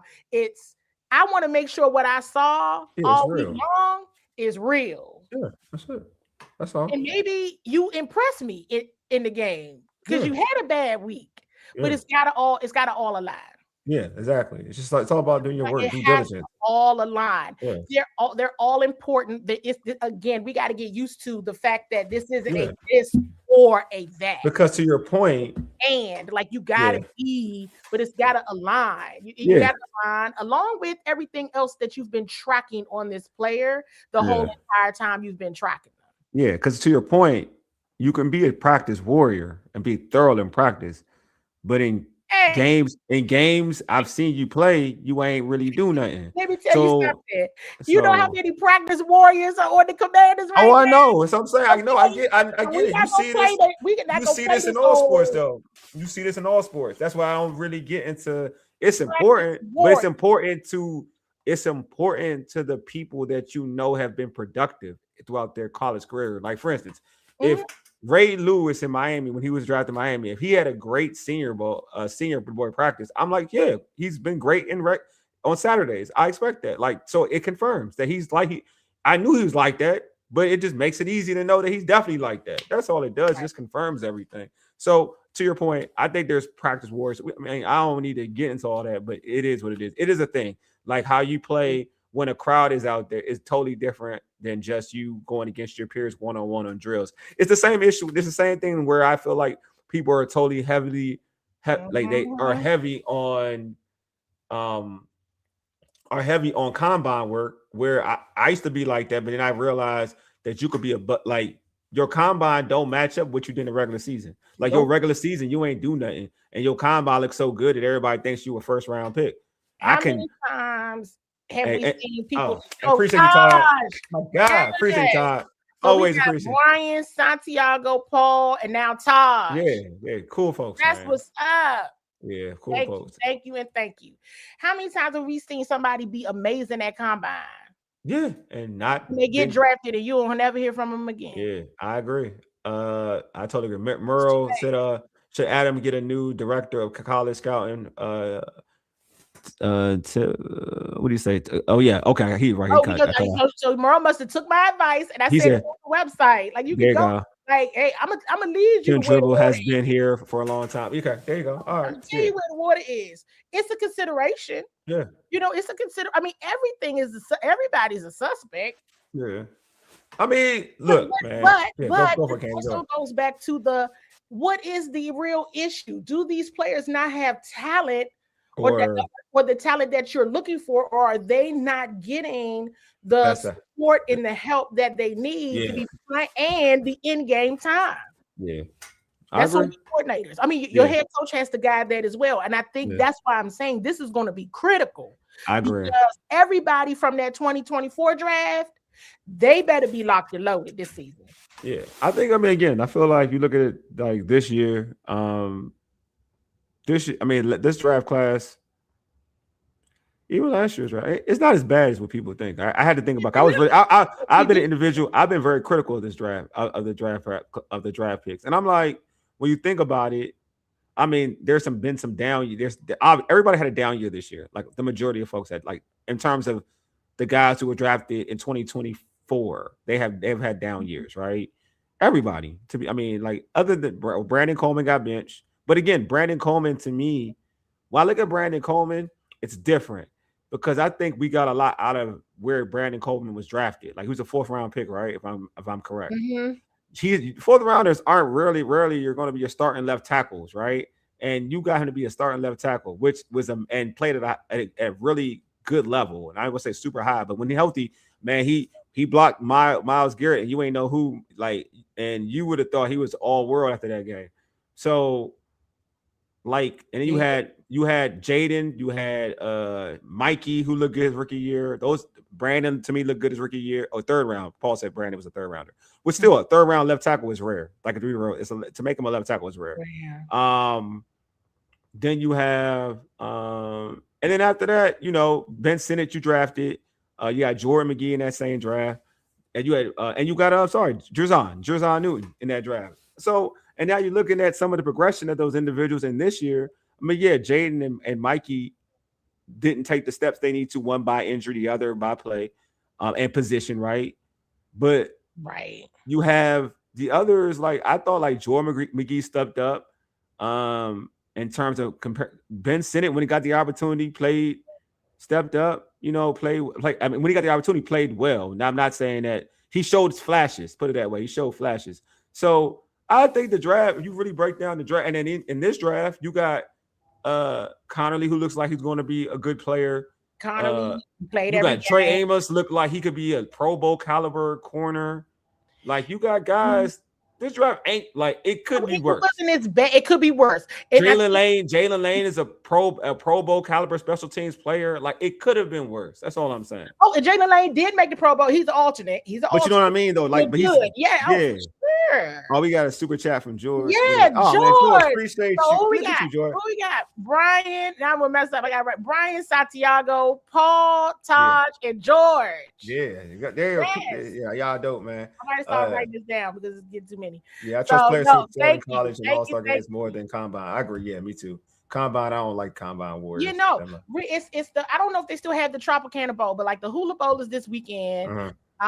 East the Shrine, and then the Senior Bowl, and then everybody gets ready for Combine. But Combine is still a big thing because it's a big money maker, and they do media availabilities at the other ones as well. Yeah, but then there's some players that you end up coming across that either don't participate in Combine or don't get invited, right? So that's why it's like, okay, really, pro tip, pay attention to HBCU too, man. HBCU Combine too. Legacy Bowl. And the Combine, it's Combine. Yep, the HBCU joint. That's the weekend before the Combine. It was a couple players that are on this team. That's where they found them.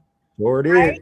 So, Rob McDaniel, it's a couple. So it's good stuff. It's good stuff. And then of course there's some players they do their pro days. Yes. So it's always cool to see and find out who did what at pro days. You can look that up online too. You can see some people let their notes be free and be open, others don't. Of course, not directly from teams, but from media outlets. You can still kind of see pro day activity as well.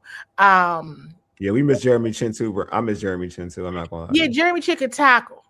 yeah, and then and in a space where he could tackle. I remember there was a conversation and a question that I asked Coach Quinn last season, of course, specifically about Jeremy Chin, because I had noticed over time in the season how his tackle technique, it was getting better as the season went on.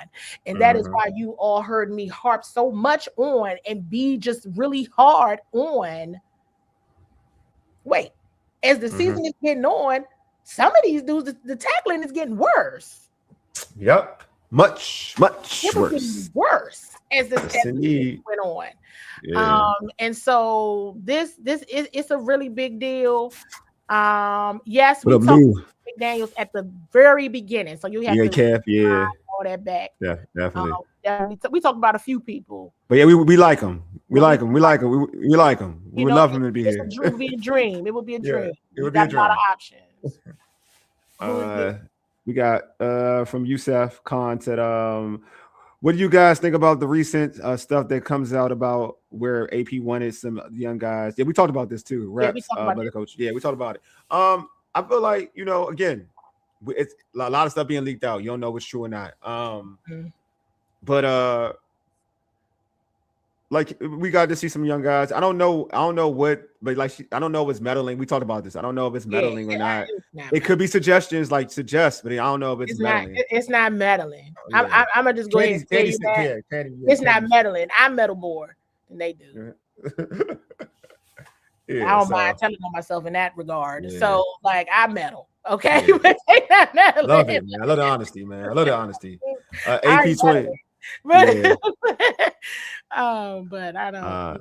AP top picks shown promise. Some 2025 picks had impact. Yeah, that's true. I mean, you figure 4 out of the 5 because Kane had he was inactive, and then he started on special teams, which is what you saw. And you and I had that conversation as well. I don't include Kane because he's a 6th rounder. He's not he's the guy who fights to make the team. He's not a guy that I look at like. And everybody said he's fast and he's physical, right? But it was already in his scouting report that he had issues tackling. He couldn't tackle. But this always goes back to if you want somebody. This goes back to whatever your program is about. Yeah.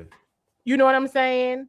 Then you need to get people why if you want linebackers that can tackle, why would you pick somebody that? Yeah, because he's not he's a guy as a project. he's a project, a guy that you just hope he could be on teams and maybe he can develop into a good football player. That's what but I don't look at him. Yeah, when people mention him, I kind of ignore it. I'm not gonna lie to you because he's not the player.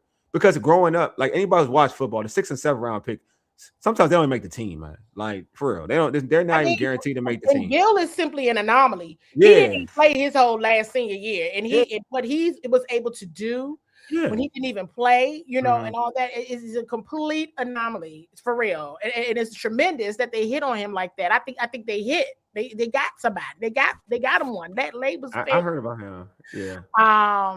I'm gonna read this about Scott. What's up, Scott? Appreciate you. I want to read this one. So I got Scott. He said a guy to watch how he performs in the senior games and combine this year is Bryce Lane. That's Trey Lance's brother. Bryce Lane. And so we're gonna do a whole show because when I go to all of that, I'm gonna have the name. I'm gonna have information. So we'll do some shows, of course, because now I gotta care. Now I'm back to caring about the comp. I care, but that's an opportunity to talk to the GM and all that. I know that's a way to kind of get the rumors about to get the rumors and maybe who's going to be traded and things. I was last year combine. I was just sticking around being nosy to be like they gonna trade from Debo because that was my whole. I think I did a show with you. Yeah, you told me like I told you right. I was like, I think this is happening. Yeah. While they're at dinner, they're trying to figure this stuff out. I don't know. Hey, Joseph, I don't know. Kane can be a safety. I think that's a stretch. He's fast, but I don't know. Here's what I'll say to that comment. Back in May, pulled the receipts in OTAs. I asked Coach Joe Whitt Jr. who is Kane? Like, what is his role? What is it? Yeah. And he said, we're still trying to figure out if he's more like a Frankie Louvu or a Jeremy Chin. And I was like, this is interesting. I just think he's maybe I think I'm not saying lowly, think so low of him, but I just don't have him in my thought process. It's one of my people. I think what they all are. I see promise. I see something that can happen. No, I feel you. A lot of people. I just like from the report, like when he was drafted, when I looked at him and I looked at because we did a draft show and I looked at his stuff and I kind of broke him down. And I was like, he ain't. He ain't like somebody I'm worried about. I think he could be a great special teamer. And there's nothing where you can make a good career being a great special teamer. Yes. You know what I mean? Absolutely. And I think that's still right there. But one thing that Coach Quinn has said out loud is if you are in the linebacker position, the first thing you have to know how to do is tackle. There you go. Even safeties need to know how to tackle for real. Right. So I think there was a question like about the linebackers, and that's what he said. So if that was one of his weak spots, tackling, because that was clear as day in his scouting report. So if that was one of his weak spots, then you must have him here for your special teamer. Yeah, that's what I'm saying. You know what? Yeah. That could be because Nick Bellore, a lot of people don't talk about Nick Bellore, and he's a demon out there, but Nick Bellore is like 36 or 37 years old. Yeah, he's like that. He's like that. He might be Nick Bellore. Yeah. He's like that. I just figured out a clue. Yeah. That might be Nick Bellore. That might be what it is. But even that though, he got to step up on tackling because that man can tackle on team. Oh well, yeah, Nick Bellore. He can tackle. That man a demon. One. That's true. You're right. He can tackle. Yeah, that man can tackle. Alternate. And so those are the kind of stories that I don't want to get lost, right? I mean, yes, punter, I know it's like ain't nobody, but punter is serious, and we still got to figure out they're gonna keep Tress. Is Tress gonna stay? That's a very important conversation that nobody's talking about. I think it's important. And then Jalen did make alternate as a returner, and then Nick Bellore. He did make he's the special teamer. He made Pro Bowl. Todd, you got a comment about linebacker? What are you talking about? Sponsor. Did someone say linebacker? Oh, Bobby. Why did everybody think Bobby Wagner retiring? Nah, he ain't retiring. I don't know. I just don't understand why everybody's thinking that. I just brought up that Nick Bellore is 37 years old. Yeah, I don't think he's retiring. Did Bobby say he was retiring? No, I haven't. I don't. That doesn't mean he's not. I'm just wondering. Oh, is Dean a free agent? I know for the Eagles. Well, I'm gonna go back to something that I love Jordan McGee. I love Jordan McGee. Yeah, Jordan. No, Taj know that. Taj, you hitting on me. I love Jordan. So let me. I don't know if everybody caught on to this. of what AP said in one of those clips. He said, bring in guys that are healthy. All I'm saying is you might have learned you can't bring in people that are injured. Yeah. Or sign people that already have an injury history. Noah Brown. He said bring in guys that are healthy. That are injury that bring in guys who are healthy. I know. I'm just saying, like, how about not re-signing people who just have injury history? How about that? So, I mean, hey, there's 2 years in the recalibrations. 2 years, I think there's lessons. That's why I need to play this. Just let me know if I need to play these clips again, because I don't want people to miss it. I'm with you. That was a big one, because it was a couple people that they had an injury history. They brought them in, and they didn't. He said it. We're gonna bring in some guys. I like this question. Who are we going to re-sign Debo or Traylon? I don't know. This goes back to, hey, guys that Jaden can trust and all this, that, and the third. So I could give y'all my opinion. I'm gonna be like, they better. I want both. I want both. You already know I'm an advocate for both, so that's why I'm like, not. I'll say it as like as a dude who's outside. I want both. Like, easily want both. I think like Traylon showed me enough to say, like, you know what, I could take a flyer on him, period. You know what I'm saying? And it also is dependent on who they sign, who they bring in as offensive coordinator. But I'm cool with Mike McDaniels because I saw that him and Debo have a great relationship. Who is that? Oh, yeah. Mike McDaniels. Yeah, him and Debo got a great relationship. So I'm cool with that. What? And I'm cool. They love each other. They love each other. I know. And I'm cool with Traylon because I think Traylon showed me enough. Like, I see it. Like, I see it. No, I see it. Can I get my flowers? Y'all go ahead and drop some flowers in the chat. Yeah, drop flowers for her. Yeah. For Traylon Burks. Yeah. Thank you. You're welcome. You. There you go, man. Drop your flowers. Get her flowers. Bang. You know who I'm gonna give her flowers to? Because when I had her on the show, Donna couldn't stop talking about Traylon Burke. Oh, yeah. I'm gonna give her credit. I'm gonna give her credit. I'm gonna give y'all 2 credit because both of y'all the whole day. Well, I was the one who told her. I was like, hey, who is that? I was like, Donna was like, she was like, I saw. I said, do you see what he's doing? Like, yeah. I was like, nobody. I looked. No other colleagues was paying attention to him. Yeah. I said, I gotta figure out who this is. I said, I don't know him. I don't know this dude. And I said, it's not Trey. And at first I didn't think it was Trey. He had his helmet on. Yeah. I was looking at him, like his size and everything. Not trying to be funny, y'all, but I'm trying to figure out like who he is. And I'm like, the dude can do anything. He took his helmet off. I said, oh, that's Traylon. That is Traylon Burks. And I said, oh, he like that. Yeah, man. I said, oh, he like that. I seen enough. I seen enough. Like, he should be in, but AP mentioned him, like, in terms of that presser. So you already know that they value him. They value him. Everybody said, because I couldn't find a good way to say it, Paul. He said that Burke's tweet had me rolling because I couldn't say it because let's be honest, I'm a woman, so it was like I've been watching him the whole practice. Like, I couldn't what say. Happened? What you say in the tweet? What you talking about? I think you might have said something to me about the tweet too, because I was like, I've been watching Traylon Burks. Oh, the whole person watching. I ain't gonna lie. Even like Donna talking about Trey Burks, you're killing me. She said his eyes. You can just stare in his eyes. He has really nice eyes. I'll be doing all that. Hey, I love Donna, man.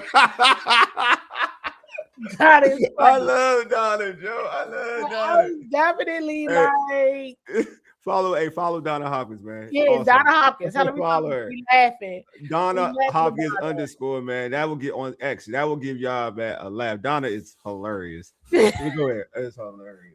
Man, look, I'm glad it worked out because for a minute I was like, Traylon, don't make me look like no liar. Nah, man. All right, Paul. Yeah, I'm gonna give Paul, like, everybody getting your flowers though. Here we go. Thank you. Go. Okay, wait, because I was about to do player interviews now. Go for it. Go for it. Yeah. Well, let me see though. Let me see, because have y'all watched the player interviews? Have y'all watched them? The ones you did? The one we did last show? Mm-hmm. We saw ones. We did some more. Okay. Yeah. Put some of the other. I know we saw them. Yeah. You showed the Von Miller one. You showed us that one. A little bit more for them to get ready though. All right. Yeah. Give some more. I got a little bit more. Because we got to talk about the Quan one. Oh yeah, we didn't do the Quan. Yeah, I don't remember Quan. It's a lot. You know. Yeah, he said I retweeted them. Yeah. Paul said he did. He said I retweeted them. Yes. Oh, thank you, Paul. Thank you. Always support, man. He a good dude, man. Yeah, man. I like talking to y'all, and it's good because yes, we do this again. This is a Bowie TV Urban Sports Scene collab, and if you are in Prince George's County, Maryland, you can find Bowie TV on Comcast channels 190 and 1097.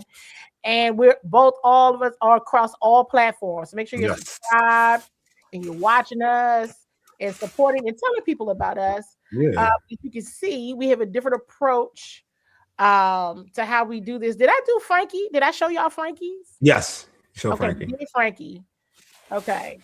So Kane. We didn't do Kane. Didn't do Kane. We didn't do Kane, and we didn't do Jalen and Quan. You didn't Jalen Quan. No, didn't do Jalen or Quan. Somebody else. Are there any other questions while all of this is going on? Let's see what we got here. Let me look through. Let's see if there's any more questions. Yeah, hope we got I have a hypothetical question for y'all after the clips. Paul sees one after the clips. Oh, after the clips. Hypothetical after the clips. It's a lot of clips. I think they still trying to work its way. Oh, it's loading. Have we answered all the start questions? I said I didn't start everybody, but here you go. I think Yusuf said that I had thought Bobby said this could be it coming in when he resigned. Oh, he said when he resigned, he was talking about this could be his last year. Okay. What we got here? He don't say nothing. I mean, he doesn't talk about Trey H. Hold on, let me see this. Trey, what's going on? Let's see. Aunt J, Coolant. Who's Trey H? Who am I thinking? Trey H is who? We getting Trey H? Trey H. Who's Trey H? You talking? No. Now I'm starting to think. Who's Trey H? Oh no. Give me the full name. I might be tripping right now. We got here. Yeah, that was AP's big mistake. He kept the wrong receiver. Oh yeah, Noah. He's talking about Noah Brown. Over Trey Hendrickson from Trey Hendrickson. Got you. Oh, thank you, my guy. I mean, he's been rumored here for a while. It depends on you got the money. Look at it. Washington got money, man. They want to money is not the issue right now. Yeah, they want to bet. Trent says, will we re-sign Bobby? I don't know which Bobby. Oh, is he talking Bobby Wagner? I don't know. Yeah. I don't know. Let's see. Listen, I don't even know if they know where they are right now. It's too much has happened in the last. Like they're all going through the situation. Look, man, they got all this is how I look at it. Your money got to be prioritized correctly, regardless of whoever you feel like you need to bring in. If there's a guy that you want in free agency, prioritize that and definitely do what it takes to bring in that person. So if you want Trey Henderson, yeah, do it. Paul. Might be. Oh, this is a good question. No, why you ain't? Somebody said they had a question. Look at the question before that. You see that one? Question? Oh man, I have a question. How come you and Madonna are usually the last two to ask questions at almost every press conference? Oh, that's a good question. Because it operates based on outlet. That is a very good question. In other environments, being really fair, in other environments, that's not the case. Whoever's got the mic or whoever's closest to the mic. Yeah, that's how it used to be, though. And that's how it used to be. It used to be. I'll be real. Like, go ahead. That's a good question. Now it is, and I don't mind telling people why because it's based on who they think people are based on their outlet. To be real and to fair, because just when I used to be on the beat. It wasn't like that. It was like whoever raised their they would pass it around. It wasn't about what outlet you were. That's wild. I didn't know that. That's wild. Because it used to be if you raise your hand first, they'd be like they'll give you the mic. They didn't care who you were. Yeah, they respected. Nobody cared. They was two mics and whatever side was going first, raise your hand and people pass the mic. But that's how it is. It's crazy. That's how usually it is. And I mean, that's how it is with the Ravens. That's how it is. That's how it is with the Wizards. Basketball with the Wizards. They give it to David Aldridge, who's the most respected person. Period. He may be the last one. Yes, crazy. Yes. That's Yep. it is not like that Yeah. across the Yeah. board. It's not like that across the board because I know there's been times when I've even gone to other teams No, it's true. press It's conferences, not. and It's not. it depends on the situation. They want to make sure Yeah. their local beat gets Yeah. questions, but it's not like in order. But Yeah. here it is. Yeah. That's wow. Yeah. I'm glad you asked the questions. That's a good question. That's a very good question. That was Centercore. Yeah.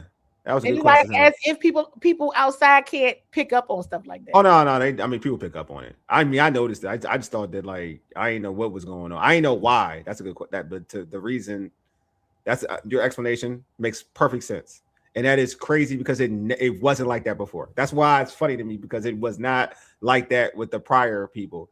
Here you go. Eustace says, Kenny, are there any names to keep an eye out on for DC? I feel like we haven't heard much besides Patrick. Oh yeah, the interviews Patrick Graham.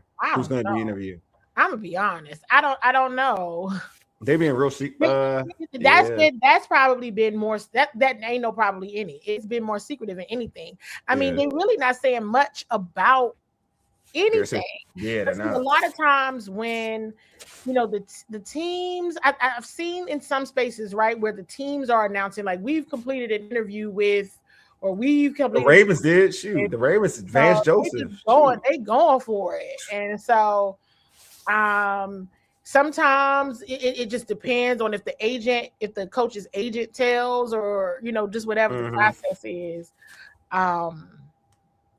Which would be interesting because again, we understand and know that sometimes you gotta wait because of people still playing. Yeah, we got what here. Tressa, do you believe DQ and Kliff clashed this season, which led to his departure? Do you believe that? Do I believe? Do you believe DQ and Kliff clashed this season, which led to his departure? I mean, they absolutely. I mean, yes. I mean, you got. I mean, I think everybody knew that. Yeah, there you go. It wasn't, you could tell. Like it wasn't. I mean, they have two different philosophies. I think two different philosophies started to materialize. Another thing that came up in that last clip that I played of Adam talking about the injuries, I hope nobody missed the point that he talked about the game that they had in San Francisco where everybody got hurt. Yeah, the year, I mean the season. The game he mentioned for this season was Green Bay. And that was the game that Jaden got first hurt, Dietrich Wise got hurt, Austin Eckler got hurt, Jonathan Jones got hurt, and Noah Brown got hurt. 5 players got hurt that night. Yeah. And it ain't never get right after that. So the fact that he mentioned that Green Bay game, I was like, yeah, that was the one. I'll say this, Scott. Like, yeah, they have. I feel like certain teams are trying to do the Rooney Rule thing pretty early. I agree with that, but I will say the Ravens a little different because they already hit their quota. They didn't hit their Rooney. They still bringing in minorities. I don't know about the Ravens. The Ravens are a little different.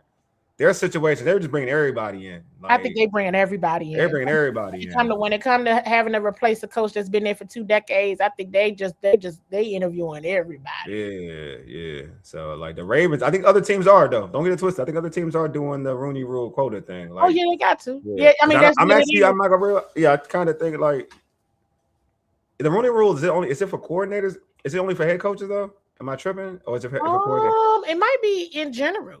Is it general? Then I feel like I don't know because I think they had Anthony Weaver, right? Then they put a head coach. They've already the Ravens have already put Brian Flores. They interviewed him. It's a few of them. It's a few. Oh, okay. He says HCT. Okay, coordinator. Yeah, that's what I said. I will say like, all right. So this is what I'm saying. Not to be mean, but Patrick Graham to me is like a Rooney Rule dude. I ain't gonna lie to you because if you look at his, and I hate to say it too, and I hate to do that, but when you look at his body of work, it's not what they need. It's not what they need. Like, put it that way. It's not what they need. Yeah, Salah the Ravens get Salah too. Like, nah, the Ravens situation is far different. They're like all over they're Salah, Joseph, Flores. They're legit looking. Yeah, they're different. They're legit looking. Like they're, you know what I mean? Like that's their situation. Those aren't just throwaway trying to look at hires. Like, you go, if you wanted to do the Rooney Rule thing, there's a way that you can go about bringing certain individuals, at minorities, where you'd be like, all right, you spoke to them. But these are high quality coaches that you're bringing in. It's a little different. Yeah. Yeah. I mean, it just becomes And I hate the rule. Don't get it. I mean, I like the rule, but I hate the way teams use the rule. Right. Because it's really used like a check the box exercise. Yeah. It's not used in a thoughtful way. Yeah. What I don't like at all. Yeah. And so, so it is. What is he talking about? Harrison. Have y'all listened to Harrison? He made. Let's comment on that, because I talk to David Harrison just about every day. Oh, okay. Do you talk about David Harrison? That's what he's talking about from David Harrison from Locked On Commanders. I talk to him pretty much every day, and so number one, what doesn't maximize players. I mean, Kliff said that in his press conference. Mm-hmm. Right. And that is also something that we saw all year long when it came to the running back room. Yeah. You saw it all year, all year. And no, it didn't adapt. We've discussed that on this show several times, right? In Green Bay, what we also talked about on this show was the fact that the offensive players, notably Jaden Daniels and Zach Ertz, gave all the credit to Green Bay's defensive coordinator because they knew exactly what they were doing. Oh, man, you saw it. That's just a fact. And we all saw it. Yeah, it's a fact. Also, in Kliff's press conference before the Minnesota game, he was so complimentary of Brian Flores that he made a comment in presser saying, you can't even really bother the game plan for a B-flow defense because it's so fluid. He changes it so much week to week, even in game. So he's just going to try his best to do it and just use plays and just focus on what they're good at. Mm-hmm. So these are conversations that we've been having all season long, and we've talked about it the entire time. You know what I mean? Including Kliff Kingsbury. He said it. You know what I mean? We've been talking about this. And this is why on this show or early in the week, I made it clear. And Wole reminded everybody too, that after that Minnesota game, I said, Kliff is not safe. Yeah. And if you know anybody that is an advocate for Kliff Kingsbury staying the offensive coordinator of the Washington Commanders, you need to tell them to look at these games right here. Because in December, when the only starters you're missing is Luke McCaffrey and Austin Eckler, there is no excuse for not scoring any points. Facts. So we don't have to. We've talked about these same points that he said on his show, and we've talked about them here as well. Because the proof was right there. That's another reason why I couldn't understand the outrage by what I was seeing about Kliff Kingsbury moving on. I was good with it. All right, so you ready? Got clips? You got the clips ready to go? Let's see. And I hope I answered that question. Oh no, I think you did. I wanted to make sure that was clear. Oh, let's see. Let's maybe something that is a bit more uplifting before we get into Quan. Let's do Kliff. Let's do Chris Rodriguez first. Okay.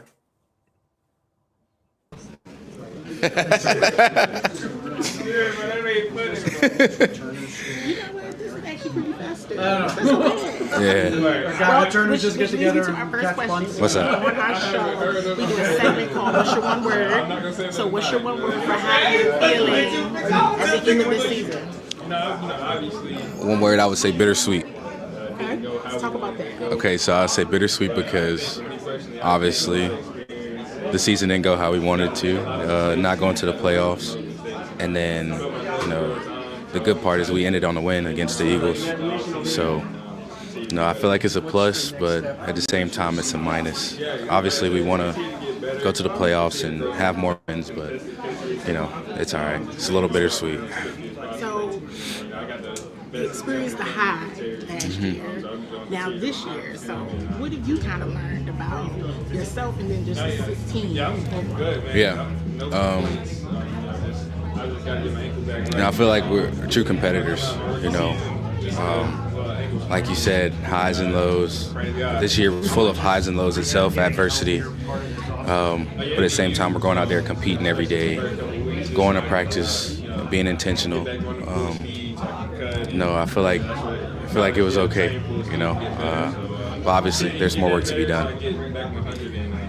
We've talked a lot about the running back room, training camp. Yep. So, how do you think you guys did?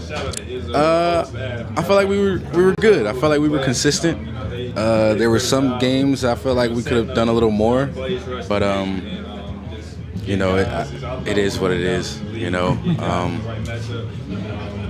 I feel like next year we're going to be even better. I'll say that. We all have a few things that we're going to work on, and hopefully we can take the team to a different level.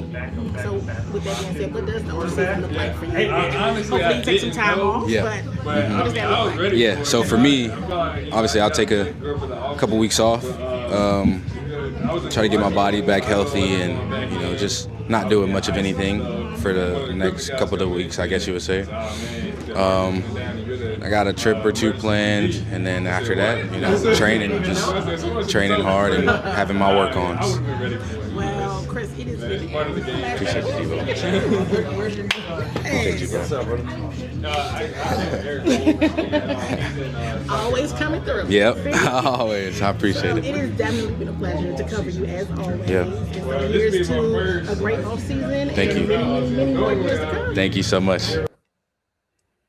That's what's up, man. That was a good. He deserves his flowers, man. That man has been thrown to the side, not appreciated, and then every time he gets to be out there and get the rock, he produces. Man, Chris Rodriguez, man, he deserves a round of applause, man, for real. I'm serious, like round of applause, Chris Rodriguez, for real, because he's a guy that I stay saying like he deserves more. He deserves more from this team that he got, and I'm glad that during the end of the season he did, like in that part of the season when he got to showcase his talents. Folks started to value and see what he can really do. Mm-hmm. Yeah. And he definitely was like, wish we could have did more. I know that was telling to me. Like when he said that, I was like, yeah. He said it is. You know what people say? It is what it is. It is what it is. That's cold, man. Like, yeah, we could have done more, but we got the opportunity to do more. That's how I look at it. It wasn't like not to play. We could have done more, and we got the opportunity. That's how I took it. Yeah. Yep. So, anybody have any what up, Lou? comments? Mm-hmm. We gonna go down. Let's go next one. Another one. I don't know where. Hold on. Maybe I just got a bunch of stuff on here. I think I do have Quan. Let's see. Okay. Quan Martin. If you want me to hold it, I can hold it. Yeah. Go ahead. I gotta hold a button or no? No. Just hold it right here. Quan, it is the end of the season, and sometimes on our show we play a game called What's Your One Word? So, what is your one word to describe how you're feeling at the end of the season?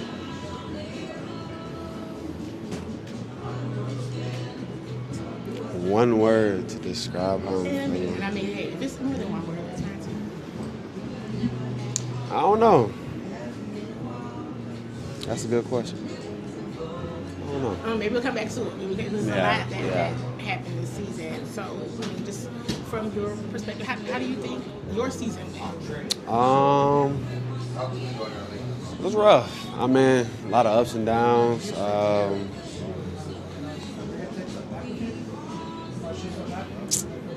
don't know. It was rough, man. I mean, I don't know. I'm just excited for the off season. I mean, like I said, around this time last year, like I was getting double shoulder surgery, like after the season was ending. So man, I'm just, happy to come out healthy, and I get an opportunity to really just get my body exactly how I want it for the off season, and just going into the season feeling good, feeling strong, and just mentally strong.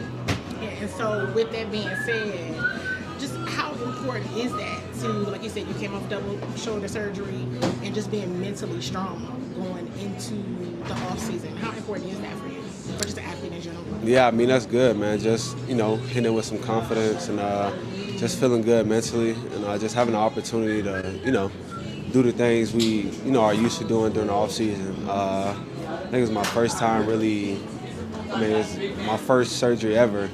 last year. So I think for me it was really just learning along the way.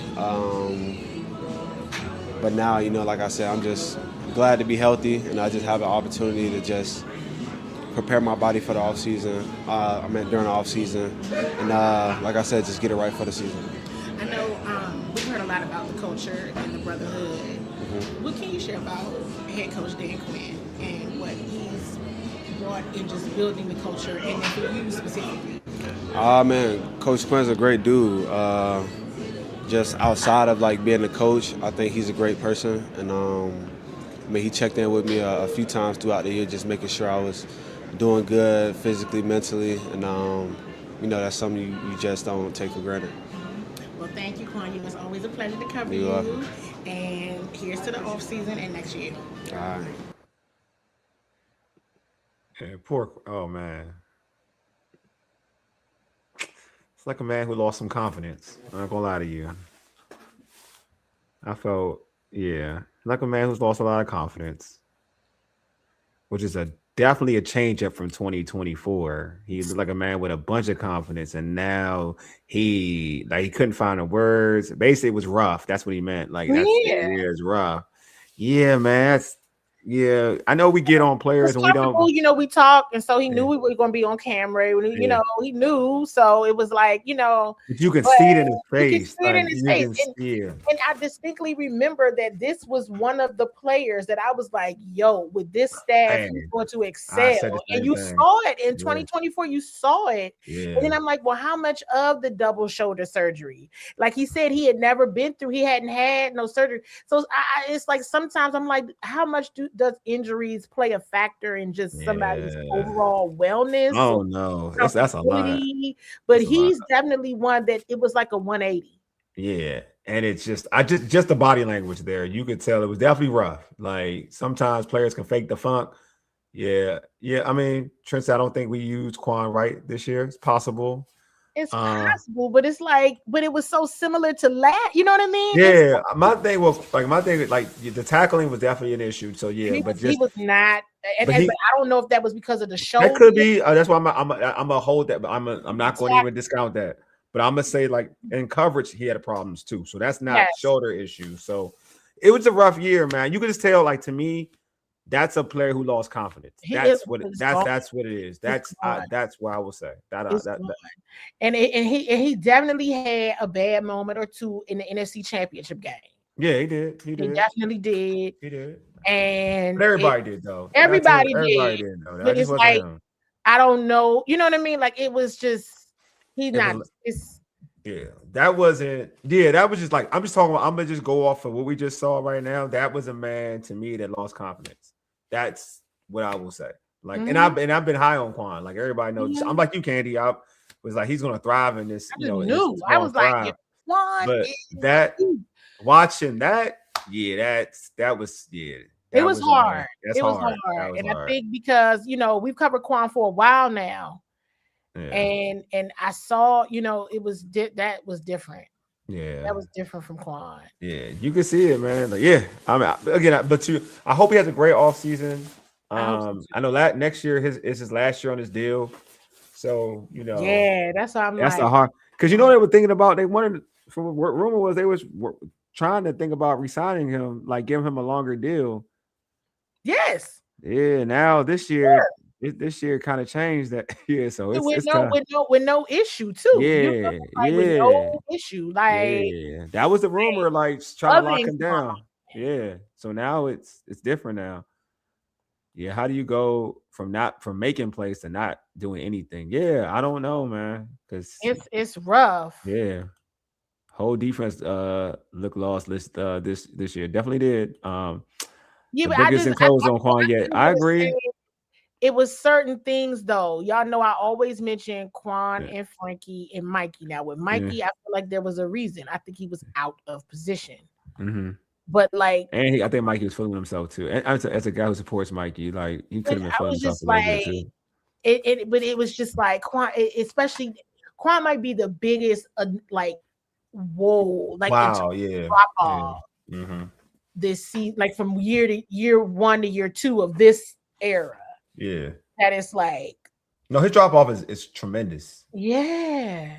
I mean, I think him and I will say this. I think him and Frankie are very interesting to me. Him and Frankie are like they're close. They're very close in their drop off. Because Frankie was a guy like because Frankie was a guy that the NFL put him on the best players list. Like, and he was far from it. You know, so in terms of play this year, so yeah, I think. But those two are big drop offs. To your point, like you said, Mikey, you can make an argument. Mikey can make an argument. He was in the wrong spot. Yeah, you can make the argument. Yes, I agree. I totally agree with that. But I'm talking about from players from year 1 to year 2 that you just knew, like, oh man, they gonna be lit under this. You know, they really gonna be those three. And I think when you think about the defense, without having those three at their best, that joint matters. Oh, it did. It definitely did. It definitely did. Yeah, a lot of players had lost confidence under Whitt, to be honest. Yeah, it seems like, it seemed like it, but it also just seemed like they weren't doing very well. Yeah, it didn't hit. It just didn't hit. You got any more clips? It didn't hit. No, I think I had got lost a moment there because I wasn't trying. I was confused. No, you're okay. And I just said no. Oh man, like, I don't know what happened.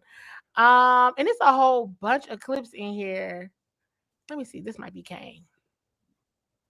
I think that's Jordan. Let me see. We did Jordan. We did Jordan. I don't know where Jalen is. We did Javon. We did Chris. I think this is. Yeah, we definitely did Javon. Sometimes I say everybody's full name, and I'm like, they know who you are. Thank you. I appreciate it. Yeah, they know who you are. So we do a segment on our show called What's Your One Word? So what is your one word to describe how you're feeling at the end of the season? I feel like I'm excited. And a reason I picked that, I'm excited that I'm healthy. I'm excited what I've learned this year. I'm excited who I've been able to surround myself around. Just all of that knowledge and all of that kind of brought to me. It's exciting, you know. I love to learn, and to learn who I'm learning from is just amazing. So let's talk a little bit about that. I mean, you had Coach Norton here. I was just talking to Jordan about the linebacker room. You worked a lot with Coach Izzo as well on special teams. So talk about that. What did you learn from all those folks? I mean, I've learned a lot. You know, just being able to get back with Coach Norton and get back into how he coaches, his terminology, right? We connect really well on that. I understand what he's trying to say, and he doesn't really have to say the whole thing, but I understand. And then just with the guys in the room, like I'm able to learn behind a guy that just was third in the all-time tackle list. Like there's very little people that get to say that, right? I'm learning from Von Miller. There's very, very little people that get to say that. So for me, that room meant everything for my development. The people in there are amazing. Just help on and off the field, and so yeah. And then Izzo, I mean, when you have a special teams guy like that to do what he did when he was playing, and then to come back and be able to give that knowledge back to me has been everything. He's one of the people that got me on the field this year. So I have nothing but respect for Izzo, and I'm just glad that I was able to learn from him. And so I've been asking folks this question as well about head coach Dan Quinn. This is your first time working with him, right? And so I don't know what you may have heard about him before you got here, but since you've had a year with him now, with all the things Dan Quinn. Yeah, I mean, I love DQ. He's a great coach. I love how he's trying to get the brotherhood to come together. I really believe in that. I believe in, you know, what he's bringing to the table and what he wants to do with this organization. So I think I'm a big DQ guy.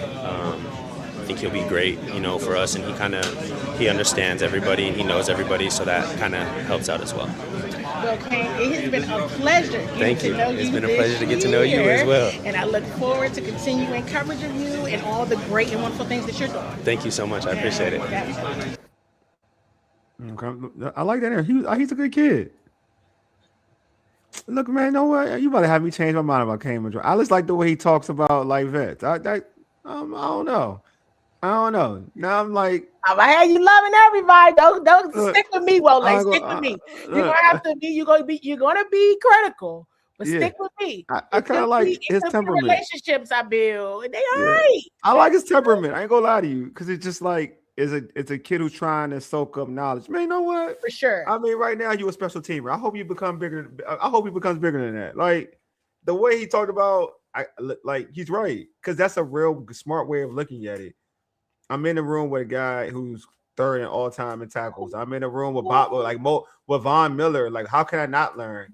I mean, what kind of blessing is it to be able to learn from Bobby Wagner and Von Miller and keep it a buck, Ken Norton Jr. as well. You know what I'm saying? Ken Norton Jr. I think that flies under the radar, the caliber of course, linebacker he was, the linebacker that he was, and just the leadership and championship pedigree that he carries with himself. Man.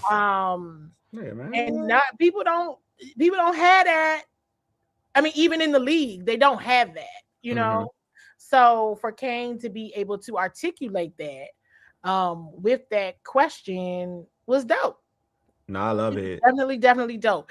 Now, I think the only other missing ones, but I don't think they're loaded, are interviews with Percy Butler and with Jalen Lane. Okay. So make sure you all are subscribed to Bowie TV. Yeah, please. Find them under videos, under shorts. We'll be airing them on the TV channel as well over the weekend. But that's kind of it for the night. I mean, for tonight. I mean, so this is part 1 and part 2 of the end of the season. It was great. We definitely want to get into the off season, because can you believe we've been talking about the off season, but y'all we played that last year. You gotta go back. We played that in part 1. And tell them about the book. Tell them where to find it though. Tell them. We played that one in part 1. Hey, bro. And it is on Bowie TV. You can find it right now. As soon as you guys stay on here with us first, but on Bowie TV's YouTube channel. Yeah, I'm about to find a link. I'm about to put it in the chat. Maybe you can find a link and put it in the chat. I'm gonna do that for him. I got you. Definitely, yes. That one you guys see. That one like if you gonna miss, like, don't miss any of them. But that's the one you got to see.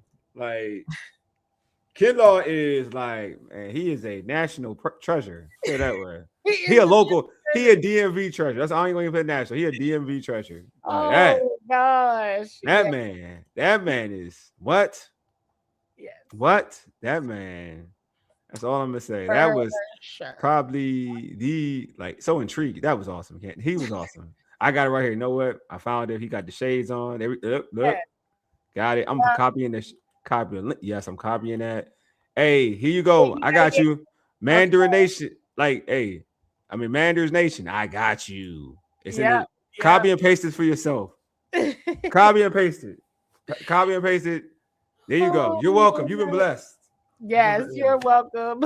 Yeah, you've been blessed. Yes, big fan of his. He signed my jersey. Okay, what's up? He said, big fan of his. He signed my jersey. Yeah. He got a fan in me forever. Oh, that's dope. He did that and mailed it back to me. Oh, wow. He's a good dude. There's a lot of good humans. Everybody was like, we need some goons. Well, they showed you they be on. Yeah, I want more. I ain't gonna lie. I want more goons. But he's a goon though. I know he a goon. I can tell he a goon. I ain't worried about him. I can tell he a goon. I ain't worried about him. But yes, he was on there. Javon is a huge advocate for Bowie TV and individual. He loves Bowie TV, and he and I definitely have hit it off. He's dope. You should have him on when you do one of your not including me. When you do one of your shows, you should make sure he's a guest. So you got to go through the channels and stuff. Can he come on? During the off season, they can do what they want. So get him in the off season for yourself. I'm serious. During the off season, get him. During the off season, they can. Yeah, that's what's up, man. He's a good dude. So that's a great story, and I would tell him about that story. Be like, you know what? I ain't Southeast DC. I think he's South. He ain't Southeast. He was from Northwest. I think he uptown. He uptown. Yeah, look, not Southeast. He's uptown, man. He's a good person. He cool. But check out the interview, and he's been a pleasure to get to know over the last year and to cover. So, it is unfortunate. Yes, this is the season finale. Season. Just the season. And so we talked about that. We talked about it, Scott. That was the tight end. The tight end. It already happened. They already did it. They did it. Right. Yeah. Okay. They did it. Are you talking about that? Tweet I'm about assuming that's what he's talking interview about. already. Yeah, the tight end coach already happened for the Cowboys. Yeah.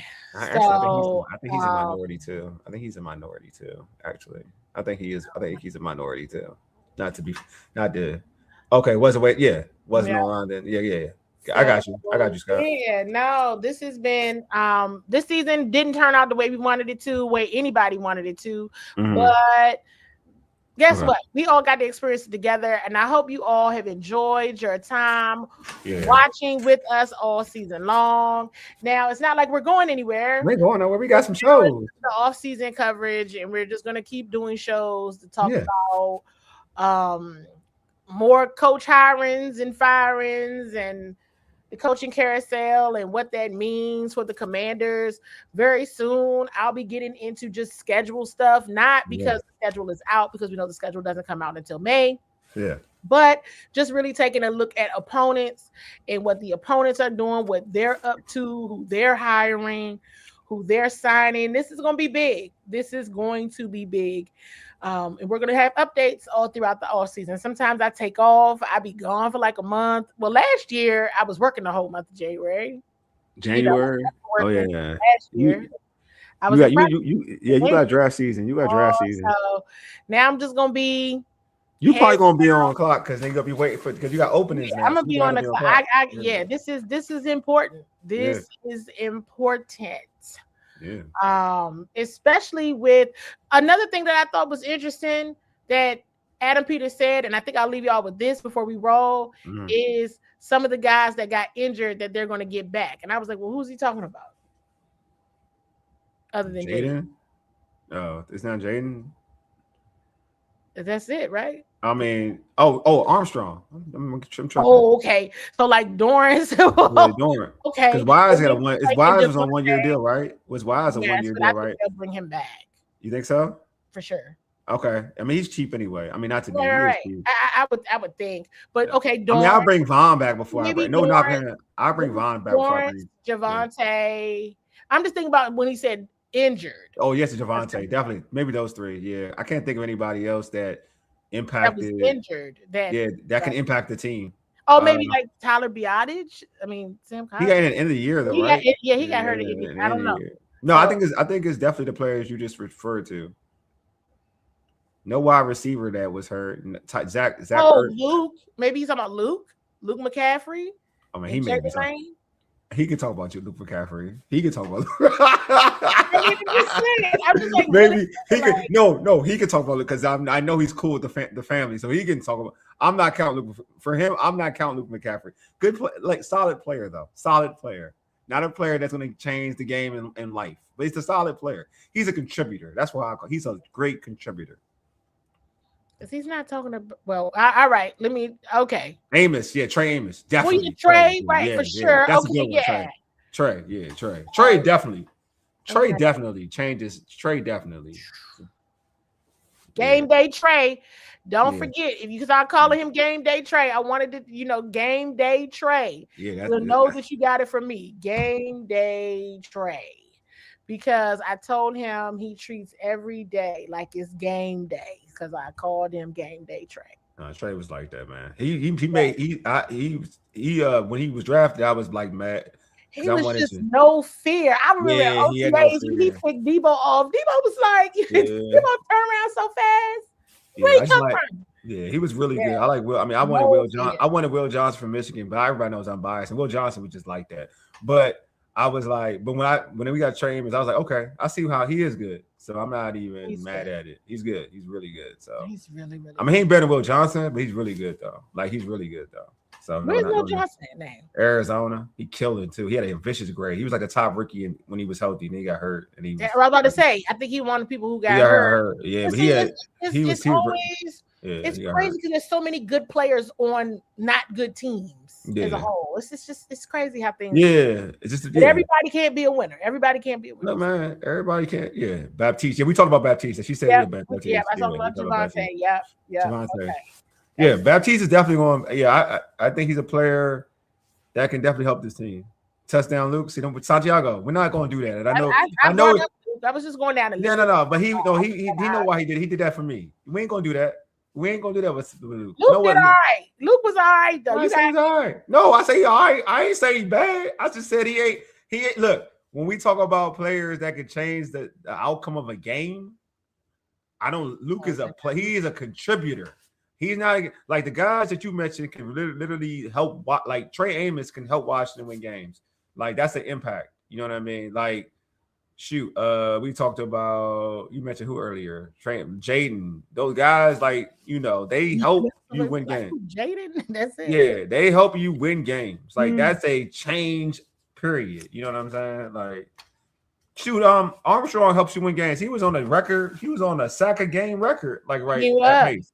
So those are guys who I think like change. You saw. No, he was awesome. He was playing awesome. He was awesome. Pass rush. Once he left, it got bad. Nah, you're right. That I will say, like the pass rush wasn't the greatest, but when they lost him, that was it. You lost all types of getting to the quarterback on a normal 4-man rush. But to your point, I was like, yeah, those are impact players. Luke had a touchdown too. I'm not mad at it, but. I mean, shoot. That's like me. Like, I know Traylon Burke better than Luke McCaffrey, so I ain't even worried about anybody about Luke. Traylon better, Debo better. You already know Terry better. Luke can forget him when he fit in. Put it that way. Oh, Gearsell, my man's wild. This is the funniest dude ever. Anyway, he has a picture, but we're gonna spends close out and thank y'all. Yeah, thank y'all. Drake Jackson. Yeah, hope Drake Jackson. Yeah, give him a shot. Come back. Give him a shot. Come back. Why not? Mm-hmm. Why not? Yeah. He's somebody else who worked back through injury. He was able to play those last few games. Bring him back. Why not? Yeah, I agree. Why not? You guys, full off season ahead. Yep. There will not be a dull moment at all. And we're going to go ahead and close this one out because guess what? We'll be talking again next week anyway. So anyway, that does conclude though this season's, Coach from the Couch series. All we're going to do is come back with a Coach from the Couch for the all season. So it's the same thing. Yeah, that works. All right, y'all. Have a good night. Thank you.